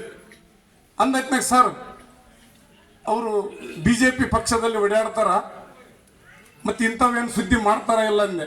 ಅವಾಗ ಭೂಪನ್ಗೌಡ್ರು ಒಂದು ಮಾತಂದ್ರು, ಪರಶುರಾಮ ನೀನು ಇನ್ನೂ ಸಣ್ಣ ಹುಡುಗ, ಅವ್ರ ಪಕ್ಷ ಯಾವುದಾದ್ರೂ ಇರ್ಬೋದು, ವೃತ್ತಿ ರಂಗಕ್ಕೆ ಯಾವತ್ತು ಅನ್ಯಾಯ ಮಾಡದತ್ತಲ್ಲ, ರಾಜಿ ಮತ್ತು ಮುಲಾಜಿ ಇಲ್ಲದ ಮನುಷ್ಯ, ಅದಕ್ಕೆ ಪತ್ರಿಕೆ ಸುದ್ದಿ ಮಾತ್ರ ಯಾವತ್ತೂ ಆತ ಯಾರೋ ಮಾತು ಕೇಳಿ ಏನೋ ಮಾಡಿ ನಾನು ಹೇಳ್ತೀನಿ ಅಂತ ಇನ್ನೊಬ್ರು ಹೇಳ್ತೀನಿ ಅಂತ ಸುದ್ದಿಯನ್ನು ಮಿಸ್ಗೈಡ್ ಮಾಡೋದಿಲ್ಲ. ಇದ್ದಂಗೆ ಬರೆಯಂತ ಮನುಷ್ಯ ಯಾರಾದಿದ್ರ ಅದು ಪ್ರಜಾವಾಣಿಯ ನಂದಿಕೋಲ್ ಮಠ ತಾತನೇ. ಅದಕ್ಕೆ ಈ ಸುದ್ದಿ ಕೂಡ ಮುಂಜಾನೆ ಬರೀತಾರಂತ ಮಾತಂತ ಸತ್ಯವಾದ ಮಾತನ್ನು ಭೂಪನ್ಗೌಡರು ಹೇಳಿದ್ರು. ಪಾಮಯ್ಯ ಮತ್ತು ಭೂಪನ್ಗೌಡರು ಈ ಮಾತನ್ನು ಸತ್ಯವಾದ ಮಾತನ್ನು ಹೇಳಿದ್ರು. ಅದು ಕೂಡ ನಾನು ಹೋಗಿ ಕೊಟ್ಟೆ. ಅದೇ ಯಥಾವತ್ತಾಗಿ ಸುದ್ದಿಯನ್ನು ಅವರು ಬಿತ್ತರಿಸಿದ್ರು. ಇಂಥ ಪ್ರಾಮಾಣಿಕ ಸೇವೆಯನ್ನ ಮಾಡಿರ್ತಕ್ಕಂಥ ನಂದಿಕೋಲ್ಮಠ ಅವರು, ನಾವು ಮತ್ತೆ ಒಂದು ಡಿಗ್ರಿ ಹಾಸ್ಟೆಲ್ ಇರ್ತಕ್ಕಂಥ ಸಂದರ್ಭದಾಗ ಅವ್ರ ಮನೆಗೆ ಹೋದ್ವಿ. ಅಣ್ಣ ಸರ್ ಹಿಂಗ ಏನು ಸರ್ಕಾರ ಬಂತಂದ್ರೆ ಅವರು ನಿಕ್ ನೇಮ್ ಕೆಲವೊಬ್ಬರಿಗೆ ಭೂಪನಗೌಡರಿಗೆ ಬಾಸ್, ಖಾದರ್ ಪಾಷಾ ಅವ್ರಿಗೆ ಬಾಸ್, ನಮ್ಗಂತ ಬಂದ್ರೆ ಸರ್ಕಾರ, ಪಾಮಯ್ಯಣ್ಣಂತಗೆ ಬಂದ್ರೆ ಸರ್ಕಾರ, ಹಿಂಗ ಅವ್ರ ನಿಕ್ ನೇಮ್ ಎಲ್ಲರಿಗೂ ಒಂದೊಂದು ನಿಕ್ ನೇಮ್, ಪ್ರೀತಿಯಿಂದ ನಿಕ್ ನೇಮ್ ಅನ್ನು ಕರಿತಿದ್ರು. ಅವಾಗ ಏನ್ರಪ್ಪ ಬಂದ್ರಿ ಅಂತಂದ್ರು, ಕ್ರಷರ್ನಾಗ ಶಿವಕುಮಾರ್ ಅಣ್ಣ, ಅವ್ರ ಫ್ಯಾಮ್ಲಿ, ಅವ್ರ ಅಮ್ಮ, ಅವ್ರೆಲ್ಲರೂ ಕುಂತ್ಕೊಂಡಿದ್ರು. ಏನ್ರಪ್ಪ ಬಂದ್ರಿ ಅಂತಂದ್ರು, ಇಲ್ಲಣ್ಣ ಒಂದು ನಮ್ಮ ಸಂಘಟನೆದೊಂದು ಹಾಸ್ಟೆಲ್ನಾಗ ಒಂದು ಕಾರ್ಯಕ್ರಮ ಐತೆ, ಆ ಕಾರ್ಯಕ್ರಮಕ್ಕೆ ನೀವು ಬರ್ಬೇಕಂತ. ಅಲ್ಲ ನಾ ಶಿವಕುಮಾರ್ ಅಂತ ನಾ, ಇಲ್ಲ ಪರಶುರಾಮ ಅಣ್ಣವ್ರು ಹೊಂಟಾರ, ಅಣ್ಣವ್ರು ನಾವೆಲ್ಲರೂ ಬೇರೆ ಮದುವೆಗೆ ಹೊಂಟಿವಿ ಅಂತಂತಂದ್ರು. ಅದಕ್ಕೆ ಅಣ್ಣವ್ರು ತೆಳಗಿಳಿದ್ರು, ಇಲ್ಲ ನನಗೆ ಮನಿ ಮುಖ್ಯ ಅಲ್ಲ, ನಾನು ಮನಿಗೆ ಮಗನಲ್ಲ, ಸಮಾಜದ ಮಗ ನಾನು. ನನಗೆ ಹಗಲು ರಾತ್ರಿ ಮನಿ ಮಠ ಮನಿ ಸಂಬಂಧಗಳು ನನಗೆ ಬೇಕಾಗಿಲ್ಲ, ಈ ಸಂಬಂಧಗಳು ನನಗೆ ಬೇಕು. ಯಾವಾಗ ನನಗೆ ಹಾಸ್ಟೆಲ್ ಮಕ್ಕಳು ಕರೆಯಕ್ಕೆ ಬಂದವಂದ್ರ ನೀವೆಲ್ಲರ ಸಂಬಂಧಿಕರು, ನೀವು ಸಂಬಂಧಿಕರ ಮನೆಗೆ ಹೋಗಿ, ಇವ್ರು ನನಗೆ ಸಂಬಂಧಿಕರು, ನಾನು ಈ ಸಂಬಂಧಿಕರ ಕಾರ್ಯಕ್ರಮಕ್ಕೆ ನಾನು ಹೋಗ್ತೀನಿ ಅಂತೇಳಿ ಆಟ ಎಳೆದು ಮನೆಗೆ ಮಗನಲ್ಲ, ನಾನು ಈ ಸಮಾಜದ ಮಗ ಅಂತೇಳಿ ಆಟ ಎಳೆದು ಬಂದು ನಮ್ಮ ಕಾರ್ಯಕ್ರಮಕ್ಕೆ ಬಂದ್ರು ಅವರು. ಮತ್ತು ನನ್ನ ಸಂಬಂಧ ಬಹುಶಃ 1989 ನನಗಿಂತಲೂ 1 ವರ್ಷ ಚಿಕ್ಕತ್ತ. ಗುಲ್ಬರ್ಗದಲ್ಲಿ ಲಾ ಮಾಡಕ್ಕೆ ಬರ್ತಾನೆ, ಜೊತೆಗೆ ಮರಿಗೌಡ, ಶಾಣಪ್ಪ ಸರ್, 3 ಜನ ಯೂನಿವರ್ಸಿಟಿ ಕ್ಯಾಂಪಸ್ನಲ್ಲಿ ನನಗೆ ಭೇಟಿ ಆಗ್ತಾರೆ. ಆಗ ನಾನು ಫೈನಲ್ ಇಯರ್ ಇರ್ತಕ್ಕಂಥ ವಿದ್ಯಾರ್ಥಿ. ಆ ಪರಿಚಯದ ನಂತರ ಮತ್ತೆ 2 ವರ್ಷಗಳ ನಂತರ ನಾನು ಲಿಂಗಸೂರಿಗೆ ಬಂದೆ. ಲಿಂಗಸೂರಲ್ಲಿ ಕೂಡ ಬಸವರಾಜ ಅದೇ ತಾನೇ LLB ಮುಗಿಸ್ಕೊಂಡು ಶಂಕರಗೌಡರ ಹತ್ರ ಜೂನಿಯರ್ ಆಗಿದ್ದ. ಪ್ರಾಕ್ಟೀಸ್ ಮಾಡ್ತಿದ್ದ. ಶಾಣಪ್ಪ ಸರ್ ಮಾತು ನನ್ನ ಮಾತು ಒಂದೇ. ನಾನು ಬಸವರಾಜ್ ಅವ್ರಿಗೆ ಹೇಳಿದೆ, ದಯವಿಟ್ಟು ವಕೀಲ ವೃತ್ತಿಯನ್ನು ಅತ್ಯಂತ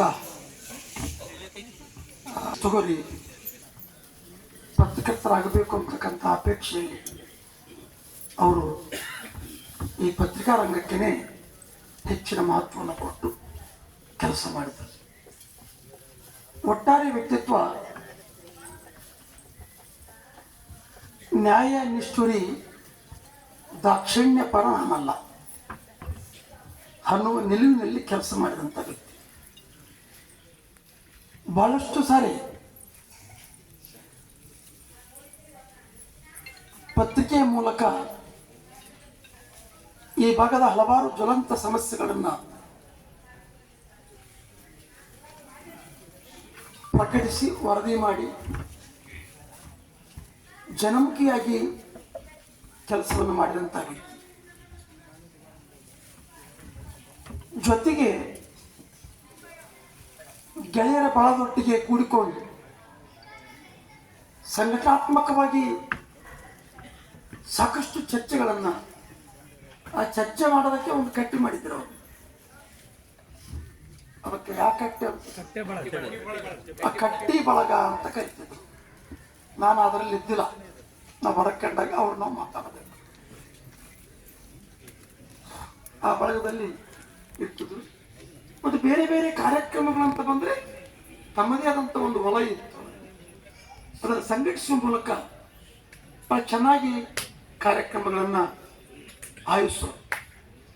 ಅದರೊಟ್ಟಿಗೆ ಇಡೀ ಕುಟುಂಬಕ್ಕೆ ಮತ್ತು ತನ್ನ ವಲಯಕ್ಕೆ ಒಂದು ಶಕ್ತಿಯಾಗಿ ನಿಂತಂಥವ್ರು.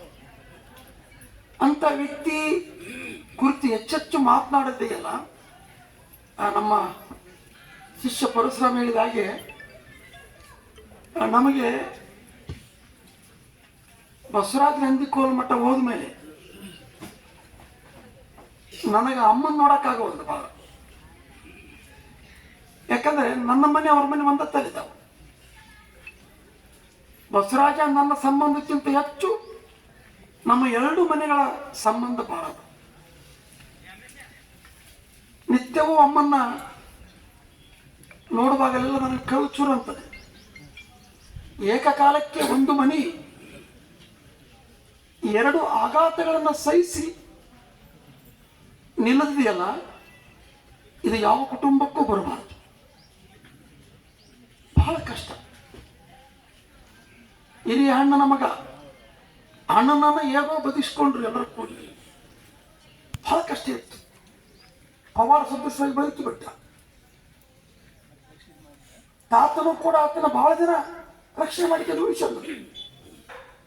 ಆದರೆ ಇದು ಅವರ ಕೈಯಲ್ಲಿದ್ದು ಭಗವಂತನ ಕೃಪಾ ಚತುಷ್ಟಯಗಳು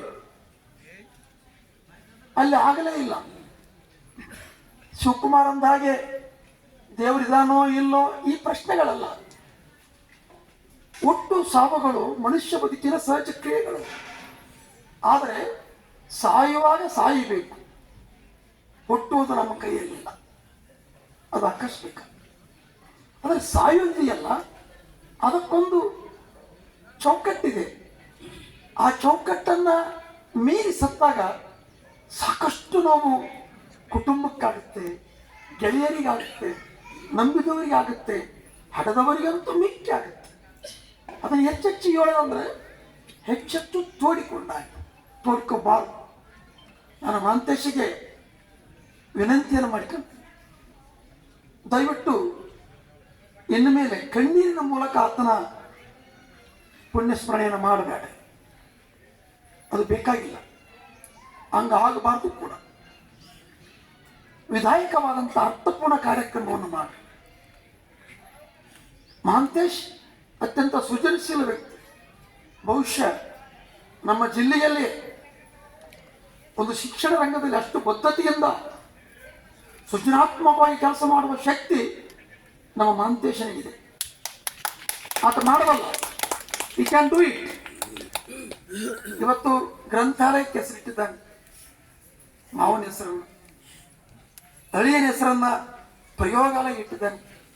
ಭಗವಂತ ಆತನ ಶಕ್ತಿ ಕೊಲಿಸಿದೆ. ಸೂಗೂರು ತಾತ ಆತನ ಬೆನ್ನಿ ನಿಂತರೆ, ಪೂಚಿರ್ಲ ಬೆನ್ನಿ ನಿಂತರೆ ದೊಡ್ಡ ಪ್ರಮಾಣದಲ್ಲಿ ಖಂಡಿತ ಬೆಳಿತಾನೆ. ಆಗ ಒಳ್ಳೊಳ್ಳೆ ವಿಧಾಯಕವಾದಂಥ ಅರ್ಥಪೂರ್ಣ ಕಾರ್ಯಕ್ರಮಗಳು ಬಸವರಾಜನ ಹೆಸರಿನ ಮೇಲೆ ನಡಿನೆಂಬುದಷ್ಟೇ ನನ್ನ ಕಳಕಳಿ.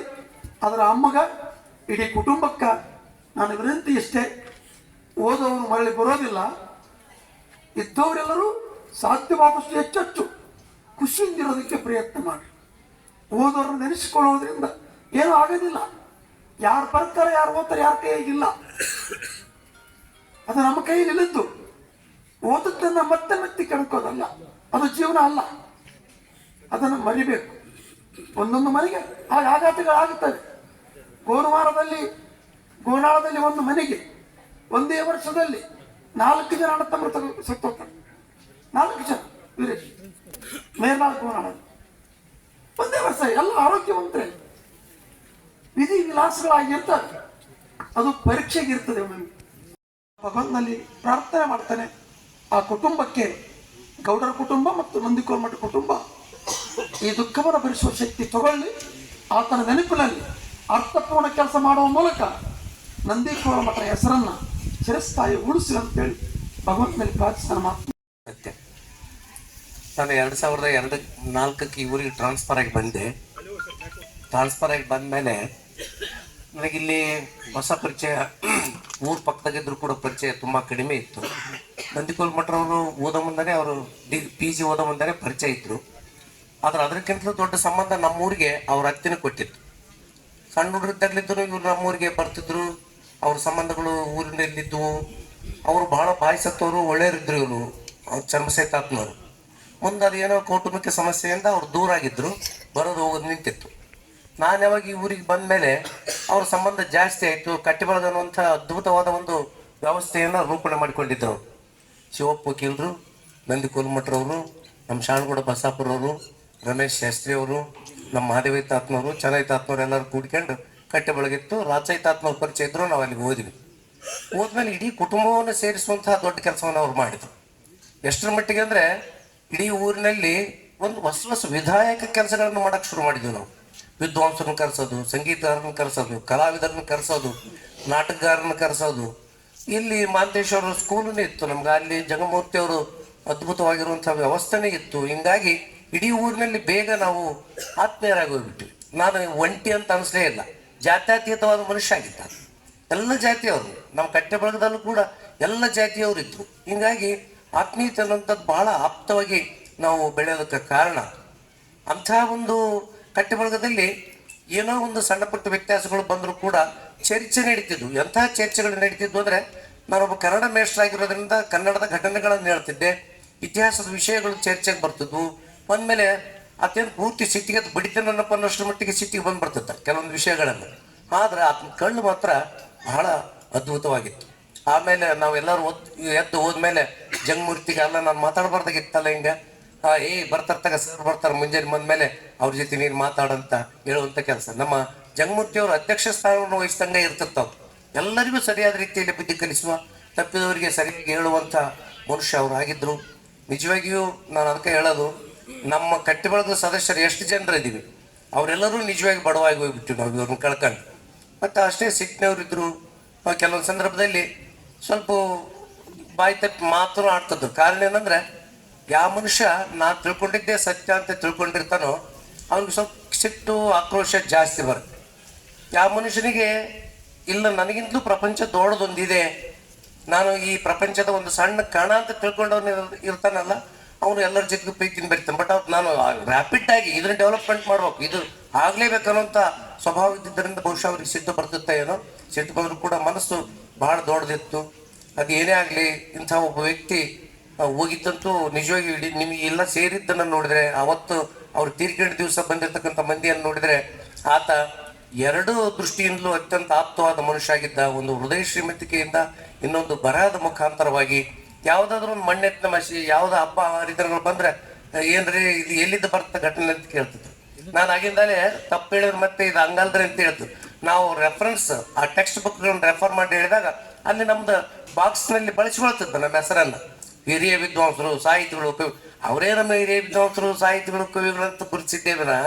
ನಾನೇನು ದೊಡ್ಡ ಪುಸ್ತಕಗಳನ್ನು ಬರೋದು ಯಾರಿಗೂ ಚಿರಪರಿಚಿತವಾದ ಮನುಷ್ಯ ಅಲ್ಲ. ಆತ ಹಾಗೆ ಗುರುತಿಸುವಂಥ ಕೆಲಸವನ್ನು ಕೂಡ ಆತ ಮಾಡಿದ. ತಮ್ಮ ಓದಿದ ಶರಣಪ್ಪ ಸರ್ ಹೇಳಿದಾಗೆ ತಮ್ಮ ಸಂಸ್ಥೆ ಬಗ್ಗೆ ಅಂತೂ ಅಪಾರವಾದ ಗೌರವ ವಿಶ್ವಾಸ ಇರ್ತವ್ರಿಗೆ. ಬಸವರಾಜ್ ಪಾಟೀಲ್ ಗೌಡ್ರವರು ಬಂದ್ರಂತೂ ಮುಗಿದ ಹೋಯ್ತು. ಅದಕ್ಕೆ ದೊಡ್ಡ ಸಂಭ್ರಮ ಮತ್ತು ಹಬ್ಬ ಇದ್ದಂಗೆ. ಎಷ್ಟೋ ಸಾರಿ ನಾನು ಕರಿತಿದ್ದ. ಆದರೆ ನಾನು ಒಬ್ಬ ಸರ್ಕಾರಿ ನೌಕರರಾಗಿರೋದ್ರಿಂದ ಅವರಷ್ಟು ಮುಕ್ತವಾಗಿ ಬೆರೆಯೋದಕ್ಕೆ ನನಗಾಗಲಿಲ್ಲ. ಶರಣಪ್ಪ ಸರ್ ಅವರು ನಿಜವಾಗಿ ಗುರುತಿಸಿದ್ರು. ಸಾಹಸಮಯ ಪ್ರವೃತ್ತಿ ಇರುವಂಥ ಮನುಷ್ಯನಲ್ಲಿ ಇಂಥವು ಎಲ್ಲವುಗಳು ಸಹಜವಾಗಿ ಮೇಳವಿಸಿರ್ತವೆ. ಅಂಥ ವ್ಯಕ್ತಿಯನ್ನು ಕಳ್ಕೊಂಡು ನಾವು ನಿಜವಾಗಿಯೂ ಬಡವರಾಗಿದ್ದೀವಿ. ಆದರೆ ಮುಂದೆ ನಮ್ಮ ಮಾಂತೇಶ್ ಗೌಡರು ಕುರಿ ಸರ್ ಹೇಳಿದಾಗೆ, ಮಾಂತೇಶ್ ಗೌಡ್ರ ಹತ್ರ ಒಂದು ದೂರದೃಷ್ಟಿ ಇದೆ, ಒಂದು ದಿವ್ಯದ ಜ್ಞಾನ ಇದೆ ಆತಗೆ. ಆತ ಏನು ಮಾಡಿದ್ರು ಸಹಿತವಾಗಿ ಭಾಳ ಚಂದ ಮಾಡ್ತಾರೆ. ಅದನ್ನು ಭೂಪನಗೌಡರು ಕೂಡ ಹತ್ತಿರದಿಂದ ಗಮನಿಸ್ತಾ ಇದ್ದಾರೆ. ಆತಗೆ ನಂದಿಕೋಲ್ಮಠ ಶಿವೂರಿಗೆ ಎಷ್ಟು ಶಕ್ತಿಯನ್ನು ನಂದಿಕೋಲ್ಮಠ ಬಸವರಾಜ್ ಅವ್ರು ಕೊಟ್ಟರೋ ಅದಕ್ಕಿಂತ 2 ಪಟ್ಟು ಶಕ್ತಿಯನ್ನು ನಮ್ಮ ಮಾಂತೇಶ್ ಗೌಡ್ರಿಗೆ ಕರುಣಿಸ್ಲಿ. ಸಾವು ಅನ್ನುವಂಥದ್ದು ಎಲ್ಲರ ಮನೆಗೆ ಇದ್ದಿದ್ದೆ. ಇವತ್ತಿರ್ತೀವಿ ನಾಳೆ ಹೋಗ್ತೀವಿ ಅನ್ನೋಂಥದ್ದು ಸತ್ಯ. ಆದ್ರೆ ಸಾವಿನಿಂದ ಕೊರೋದಕ್ಕಿಂತಲೂ ಅದಕ್ಕೆ ಕುರಿ ಸರ್ ಹೇಳಿದ್ರಲ್ಲ, ಏನಾದರೂ ಒಂದು ಹೊಸದು ಮಾಡ್ರಿ ಅಂತೇಳಿ ಮಾಂತೇಶ್ ಗೌಡ್ರ ಜೊತೆಗೆ ನಾನು ಮಾತಾಡಿದ್ದೀನಿ ಈಗ ಆಲ್ರೆಡಿ. ಪತ್ರಿಕಾ ಮಟ್ಟದಲ್ಲಿ ಭಾಳ ದೊಡ್ಡ ಮನುಷ್ಯ ಆಗಿರೋದ್ರಿಂದ ಈಗ ಜಿಲ್ಲಾ ಮಟ್ಟದ ಪ್ರಶಸ್ತಿಯನ್ನು ನೀವು ಕೊಡಿಸ್ತಾ ಇದ್ದೀರಿ, ಭಾಳ ಸಂತೋಷ. ರಾಜ್ಯ ಮಟ್ಟದ ಪ್ರಶಸ್ತಿಯನ್ನು ಕೂಡ ನಮ್ಮ ಜಿಲ್ಲೆಯಿಂದ ನೀವು ಕೊಡಿಸ್ತಾ ಇದ್ದೀರಿ ಒಳ್ಳೆ ಪತ್ರಕರ್ತರಿಗೆ. ನಾನು ಇನ್ನೊಂದು ಬೇಡಿಕೆಯನ್ನು ಅವ್ರ ಮುಂದೆ ಇಡ್ತೀನಿ. ಪ್ರಬಂಧ ಮತ್ತು ವೈಜ್ಞಾನಿಕ ಸಂಶೋಧನಾತ್ಮಕ ಲೇಖನಗಳ ಕೃತಿಗಳನ್ನು ನಾವು ಆಹ್ವಾನಿಸೋಣ. ಇಲ್ಲಿ ಒಂದು ಪ್ರತಿಷ್ಠಾನವನ್ನು ಮಾಡಿ ಆಹ್ವಾನಿಸೋಣ. ರಾಜ್ಯ ಮಟ್ಟದ ಬಂದಿರತಕ್ಕಂಥವುಗಳನ್ನು ಇಲ್ಲಿ 1st, 2nd, 3rd ಪ್ರೈಸನ್ನು ಮಾಡಿ ವರ್ಷಕ್ಕೊಂದ್ಸರಿ, ಯಾಕಂದರೆ ದೇವ್ರು ನಿಮ್ಗೆ ಶಕ್ತಿಯನ್ನು ಕೊಟ್ಟಾನೆ, ಯಾವ ಆರ್ಥಿಕವಾಗಿ ಅಡಚಣೆ ನಿಮಗಿಲ್ಲ, ಮತ್ತು ಇವರೆಲ್ಲರೂ ಸೇರ್ತಾರೆ ನಿಮಗೆ. ಅದಕ್ಕೆ ಅಂಥ ಕೃತಿಗಳನ್ನು ಇಲ್ಲಿ ಕರೆಸಿ ಅವನ್ನ ವಿದ್ವಾಂಸರ ಜೊತೆಗೆ ಚರ್ಚೆಗೊಳಪಡಿಸಿ 1st, 2nd ಮಾಡಿ ಪ್ರತಿ ವರ್ಷದಲ್ಲಿ ಅಂಥ ಒಂದು ವಿಧಾಯಕ ಕೆಲಸವನ್ನು ಮಾಡೋದಕ್ಕೆ ನೀವು ತಯಾರಾಗಬೇಕು ಅಂತ ನಿಮ್ಮಲ್ಲಿ ವಿನಂತಿ ಮಾಡಿಕೊಡ್ತೀನಿ. ಆಗ್ರಹಪೂರ್ವಕ ವಿನಂತಿ ಇದು. ಆದೇಶ ಅಂತ ತಿಳ್ಕೊಬೇಡ್ರಿ, ದಯವಿಟ್ಟು ನೀವು ಮಾಡ್ತೀರಿ ಅನ್ನೋಂಥ ಆತ್ಮವಿಶ್ವಾಸದಿಂದ ಇಂಥ ಒಂದು ಸಂದರ್ಭದಲ್ಲಿ ನಿಜವಾಗಿ ಇಂಥ ಸಂದರ್ಭಕ್ಕೆ ಅವಕಾಶ ನಮಗೆ ಮಾತಾಡೋಕ್ಕೆ ಸಿಗಬಾರ್ದಾಗಿತ್ತು. ಆದರೆ ಅನಿವಾರ್ಯ ಪ್ರೀತಿ ಇಟ್ಟು ನನ್ನ ಕರೆದು ಮಾತಾಡೋದಕ್ಕೆ ಅವಕಾಶ ಕೊಟ್ಟಿದ್ದರಿಂದ ಈಗಾಗಲೇ ಅನೇಕ ಮಹನೀಯರು, ಗುರುಗಳು, ಭಾಳ ದೊಡ್ಡ ದೊಡ್ಡ ವ್ಯಕ್ತಿಗಳು ಇಲ್ಲಿ ಬಂದು ಬಸವರಾಜ್ ಸರ್ ಬಗ್ಗೆ ಅನೇಕ ತಮ್ಮ ಅಭಿಮಾನದ ಮತ್ತು ಅವರ ಜೊತೆ ಒಡನಾಟಗಳನ್ನು ಹಂಚಿಕೊಂಡ್ರು. ಖ್ಯಾತ ಸಾಹಿತಿ ಮತ್ತು ದಿವಂಗತ ಡಿ ವಿ ಗುಂಡಪ್ಪನವರು ಒಂದು ಮಾತು ಹೇಳ್ತಾರೆ. ಹುಲ್ಲಾಗು ಬೆಟ್ಟದಡಿ ಮನೆಗೆ ಮಲ್ಲಿಗೆಯಾಗು, ಕಲ್ಲಾಗು ಕಷ್ಟಗಳ ಮಳೆ ವಿಧಿಸುಡಿಯೇ, ಬೆಲ್ಲ ಸಕ್ಕರೆಯಾಗು ದೀನ ದುರ್ಬಲರಿಗೆ, ಎಲ್ಲರೊಳಗೊಂದಾಗು ಮಂಕುತಿಮ್ಮ ಅಂತ. ಈ ಒಂದು DVG ಅವರ ಸಾಲುಗಳು ಬಹುಶಃ BA ನಂದಿಕೋಲ್ಮಠ್ ಸರ್ ಅವರಿಗೆ ಅಕ್ಷರಶಃ ಅನ್ವಯವಾಗ್ತವೆ ಅನ್ನುವಂಥ ಮಾತನ್ನ ಈ ಸಂದರ್ಭದಲ್ಲಿ ಹೇಳ್ತೀನಿ. ನೋಡಿ, ಬೆಟ್ಟದಲ್ಲಿರುವಂತಹ ಹುಲ್ಲು, ಅಲ್ಲಿ ಆ ಬೆಟ್ಟದಲ್ಲಿ ಹೋಗ್ತಕ್ಕಂಥ ಎಲ್ಲ ಪ್ರಾಣಿಗಳಿಗೂ ಕೂಡ ಮೆತ್ತನೆಯ ಹಾಸಿಗೆ ರೀತಿಯಲ್ಲಿ ವಿನಯತೆಯಿಂದ ಒಂದು ಸಹಾಯವನ್ನು ಮಾಡ್ತವೆ. ಹಾಗೆ ಬಸವರಾಜನವರು ಕೂಡ ಬದುಕಿನುದ್ದಕ್ಕೂ ಅಂಥದ್ದೊಂದು ಸಹಾಯ ಸಹಕಾರವನ್ನು ಸಮಾಜದಲ್ಲಿ ಮಾಡ್ತಾನೆ ಬಂದರು. ಮನೆಯವರಿಗೂ ಕೂಡ ನೋಡಿ ಎಷ್ಟೊಂದು ದುಃಖಭರಿತರಾಗಿ ಇಲ್ಲಿ ನಮ್ಮ ಮಾಂತೇಶ್ ಗೌಡರವರು ಈ ಕಾರ್ಯಕ್ರಮವನ್ನು ಆಯೋಜನೆ ಮಾಡಿ ಸ್ವಾಗತ ಮಾಡ್ತಕ್ಕಂಥ ಸಂದರ್ಭದಲ್ಲಿ ಮಾತನಾಡ್ತಕ್ಕಂಥ ಸಂದರ್ಭದಲ್ಲಿ ಭಾವನಾತ್ಮಕವಾಗಿ ಅವರು ತೋಡ್ಕೊಂಡಂಥ ಮಾತುಗಳಾಗಿರ್ಬೋದು. ಮತ್ತು ಸಹೋದರರಾದಂಥ ಶಿವಣ್ಣ ಅವರು ಕೂಡ ಮಾತನಾಡ್ತಕ್ಕಂಥ ಸಂದರ್ಭದಲ್ಲಿ ಗದ್ಗದಿತರಾಗಿರ್ತಕ್ಕಂಥದ್ದನ್ನು ಕೂಡ ನಾವು ನೋಡಿದ್ವಿ. ನಿಜ, ಮನೆಗೆ ಅಂತಹ ಒಬ್ಬ ಮಗನಿರಬೇಕು. ಆ ಕಾರಣಕ್ಕೋಸ್ಕರ ಅವರು ಅಂತಹ ಮಗನನ್ನು ಕಳ್ಕೊಂಡದಕ್ಕಾಗಿ ಅವರು ದುಃಖ ಪಡ್ತಾ ಇದ್ದಾರೆ. ಅನಿವಾರ್ಯ. ಈಗಾಗಲೇ ಅನೇಕ ಮಹನೀಯರು ಹೇಳಿದಂತೆ ಹುಟ್ಟು ಮತ್ತು ಸಾವು ಯಾರ ಕೈಲೂ ಇಲ್ಲ. ಹಾಗಾಗಿ ಇವತ್ತು ಅನಿವಾರ್ಯ ವಿಧಿ ಒಂದು ಲೀಲೆಯ ಒಂದು ವಿಚಾರದಲ್ಲಿ ನಾವು ಅವ್ರನ್ನ ಕಳ್ಕೊಂಡಿದ್ರು ಕೂಡ ಅವರ ನೆನಪುಗಳು ನಮಗೆ ಸಾಕಷ್ಟು ಅಜರಾಮರವಾಗಿ ಉಳಿದಿವೆ ಎನ್ನುವಂತಹ ಮಾತನ್ನು ಈ ಸಂದರ್ಭದಲ್ಲಿ ನಾನು ಹಂಚಿಕೊಳ್ಳೋದಕ್ಕೆ ಇಷ್ಟಪಡ್ತೀನಿ. ಅನೇಕ ಮಹನೀಯರು ಬೇರೆ ಬೇರೆ ಕ್ಷೇತ್ರದ ವ್ಯಕ್ತಿಗಳು ಇಲ್ಲಿ ಮಾತನಾಡಿದರು.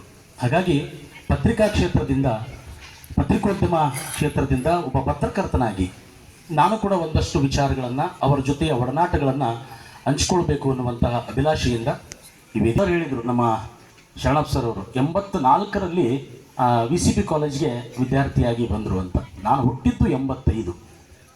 ಹಾಗಾಗಿ ನನಗೂ ಅವರಿಗೂ ನೋಡಿ ಎಲ್ಲರೊಳಗೊಂದಾಗೂ ಮಂಕುತಿಮ್ಮ. ನನಗೂ Basavaraj sir, BA Nandikolmath sir ಅವರಿಗೆ ವಯಸ್ಸಿನ ಅಂತರ ನೋಡಿದರೆ ಅಜಗಜಾಂತರ ವಯಸ್ಸಿನ ಅಂತರ ಇದೆ ಸರ್. ಆದರೆ ಅವರು ನಮ್ಮನ್ನು, ನಾನು ಇಲ್ಲೇ ಬಸವೇಶ್ವರ ಕಾಲೇಜಲ್ಲಿ ನಾನು ಗುರುಗಳಾದಂಥ ಕುರಿ ಸರ್ ಅವರ ಶಿಷ್ಯ, ಅವರಿಂದ ಪ್ರಭಾವಿತನಾಗಿ ನಾನು ಒಂದು ಮಾತನಾಡ್ತಕ್ಕಂಥ ಈ ಒಂದು ಸ್ಟೇಜ್ ಮೇಲೆ ಮಾತನಾಡ್ತಕ್ಕಂಥ ಒಂದಷ್ಟು ಕಲೆಯನ್ನು ಕುರಿಸರಿಂದ ನಾನು ಪಡೆದುಕೊಂಡಿದ್ದೀನಿ. ಆದರೆ ಪತ್ರಿಕೋದ್ಯಮ ಕ್ಷೇತ್ರದಲ್ಲಿ ಜನಪರವಾದಂಥ ಸುದ್ದಿಗಳನ್ನು ಮಾಡತಕ್ಕಂತಹ ಒಂದು ವಿಚಾರದಲ್ಲಿ ನಾನು BA ನಂದಿಕೋಲ್ಮಠ್ ಸರ್ ಅವ್ರನ್ನ ನಿಜವಾಗಲೂ ಖಂಡಿತವಾಗೂ ನಾನು ಫಾಲೋ ಮಾಡ್ತೀನಿ ಅಂತಕ್ಕಂಥದ್ದನ್ನು ಈ ಸಂದರ್ಭದಲ್ಲಿ ನಾನು ಹೇಳ್ತೀನಿ. ಯಾಕೆ ಈ ಮಾತನ್ನು ನಾನು ಹೇಳ್ತಿದ್ದೀನಿ ಅಂದರೆ ಕಾರಣ ಇದ್ದಾವೆ. ಅವರು ಈಗ ನಮ್ಮ ಪರಶುರಾಮ್ ನಗ್ನೂರವ್ರು ಮಾತಾಡ್ಬೇಕಾದ್ರೆ ಒಂದು ಮಾತು ಹೇಳಿದರು. ಅವ್ರು ಕೆಲವೊಬ್ಬರಿಗೆ ಕೆಲವೊಂದಿಷ್ಟು ನಿಕ್ರಿಯಮ್ಗಳನ್ನು ಇಟ್ಟು ಮಾತಾಡ್ತಿದ್ರು ಅಂತ. ನಂದು ದೃಶ್ಯ ಮಾಧ್ಯಮ ಆಗಿರೋದ್ರಿಂದ ನಾನು ಕೆಲವೊಂದಿಷ್ಟು ಸುದ್ದಿಗಳನ್ನು ಮಾಡಿದಂಥ ಸಂದರ್ಭದಲ್ಲಿ ಇರ್ತದೆ, ದೊಡ್ಡ ಮಟ್ಟದ ಸುದ್ದಿಗಳಾದಂಥ ಸಂದರ್ಭದಲ್ಲಿ ಸಹಜವಾಗಿ ತಾಲೂಕಾ ಮಟ್ಟದಲ್ಲಿರ್ತಕ್ಕಂಥ, ಹೋಬಳಿ ಮಟ್ಟದಲ್ಲಿರ್ತಕ್ಕಂಥ ಪತ್ರಕರ್ತರಿಗೆ ನಾನು ಕೂಡ ನನ್ನ ಪತ್ರಿಕೆಯಲ್ಲಿ ಈ ರೀತಿಯಾದಂಥ ಒಂದು ವರದಿಯನ್ನು ಮುಂಚೆನೇ ಮಾಡ್ಬೋದಾಗಿತ್ತಲ್ಲ ಅನ್ನುವಂತಹ ಒಂದು ಅಭಿಲಾಷೆ ಇದೇ ಇರ್ತದೆ. ಹಾಗಾಗಿ ನನ್ನ ಚಾನಲ್ನಲ್ಲಿ ಆ ವರದಿಗಳು ಪ್ರಸಾರವಾದಂಥ ಸಂದರ್ಭದಲ್ಲಿ ಲಿಂಗಸ್ಕೂರು ತಾಲೂಕಿಂದ ಬರ್ತಕ್ಕಂಥ ಮೊಟ್ಟ ಮೊದಲ ಪತ್ರಕರ್ತರ ಕಾಲ್ ಅಂದರೆ ಅದು ನಂದಿಕೋಲ್ಮಠ್ ಸರ್ ಅವರ ಕಾಲ್ ಆಗಿರ್ತಿತ್ತು. ಕಾಲ್ ರಿಸೀವ್ ಮಾಡಿದ ತಕ್ಷಣ, ಏನಪ್ಪ ಸರ್ಕಾರ ನಮ್ಮೂರಲ್ಲಿ ಬಂದು ಏನೋ ಮಾಡಿಬಿಟ್ಟಿದ್ದಿ, ಹೇಳಲಾರ್ದೇ ಬಂದು ಏನೇನೋ ಮಾಡೋಗ್ಬಿಡ್ತೀಯಲ್ಲ ಮಾರಾಯ ನೀನು ಅಂತಿದ್ರು ನನಗೆ. ಇಲ್ಲ ಸರ್, ಹಿಂಗಿತ್ತು ಸುದ್ದಿ, ಒದೇ ಇಲ್ಲ, ಒಳ್ಳೆ ಸುದ್ದಿ. ಪತ್ರಕರ್ತರಾದವರಿಗೆ ಯಾರೇ ಇರಲಿ, ಯಾವ ಪತ್ರಿಕೆಗಳಿರಲಿ, ಯಾವ ದೃಶ್ಯ ಮಾಧ್ಯಮಗಳೇ ಇರಲಿ, ಅವ್ರು ಮಾಡಿರ್ತಕ್ಕಂಥ ವರದಿಯನ್ನು ಅವರ ಸಹೋದ್ಯೋಗಿಗಳು ಸಂಭ್ರಮಿಸಿದರೆ ಅದಕ್ಕಿಂತ ದೊಡ್ಡ ಖುಷಿ ಮತ್ತೊಂದಿಲ್ಲ. ಅಂತಹ ಒಂದು ಸೌಹಾರ್ದಯುತವಾದಂತಹ ಒಂದು ಸಮನ್ವಯತೆ ಕಾಯ್ದುಕೊಳ್ಳುವಂತಹ ಸಣ್ಣವರಾಗಿದ್ದರೂ ಕೂಡ ಅವ್ರನ್ನ ಬೆನ್ನು ತಕ್ಕತಕ್ಕಂಥ ಕೆಲಸವನ್ನು BA ನಂದಿಕೋಲ್ಮಠ್ ಸರ್ ಅವರು ಮಾಡ್ತಾ ಇದ್ರು. ಇತ್ತೀಚೆಗೆ ಒಂದು ಅವ್ರು ಕಳ್ಕೊಂಡಂತಹ ಶಿವಣ್ಣ ಮಾತಾಡಬೇಕಾದ್ರೆ ನಾನು ಕೂಡ ಅಲ್ಲಿ ಕೂತ್ಕೊಂಡು ನಾನು ಗದ್ಗದಿತನಾಗಿದ್ದೆ, ನಾನು ಅಳ್ತಾ ಇದ್ದೆ ನಿಜವಾಗ್ಲೂ. ಕೊನೆಯ ಸಾರಿ ನಾನು ನೋಡಿ, ನನ್ನ ಸೌಭಾಗ್ಯ ಅನ್ಕತ್ತೀನಿ ನಾನು.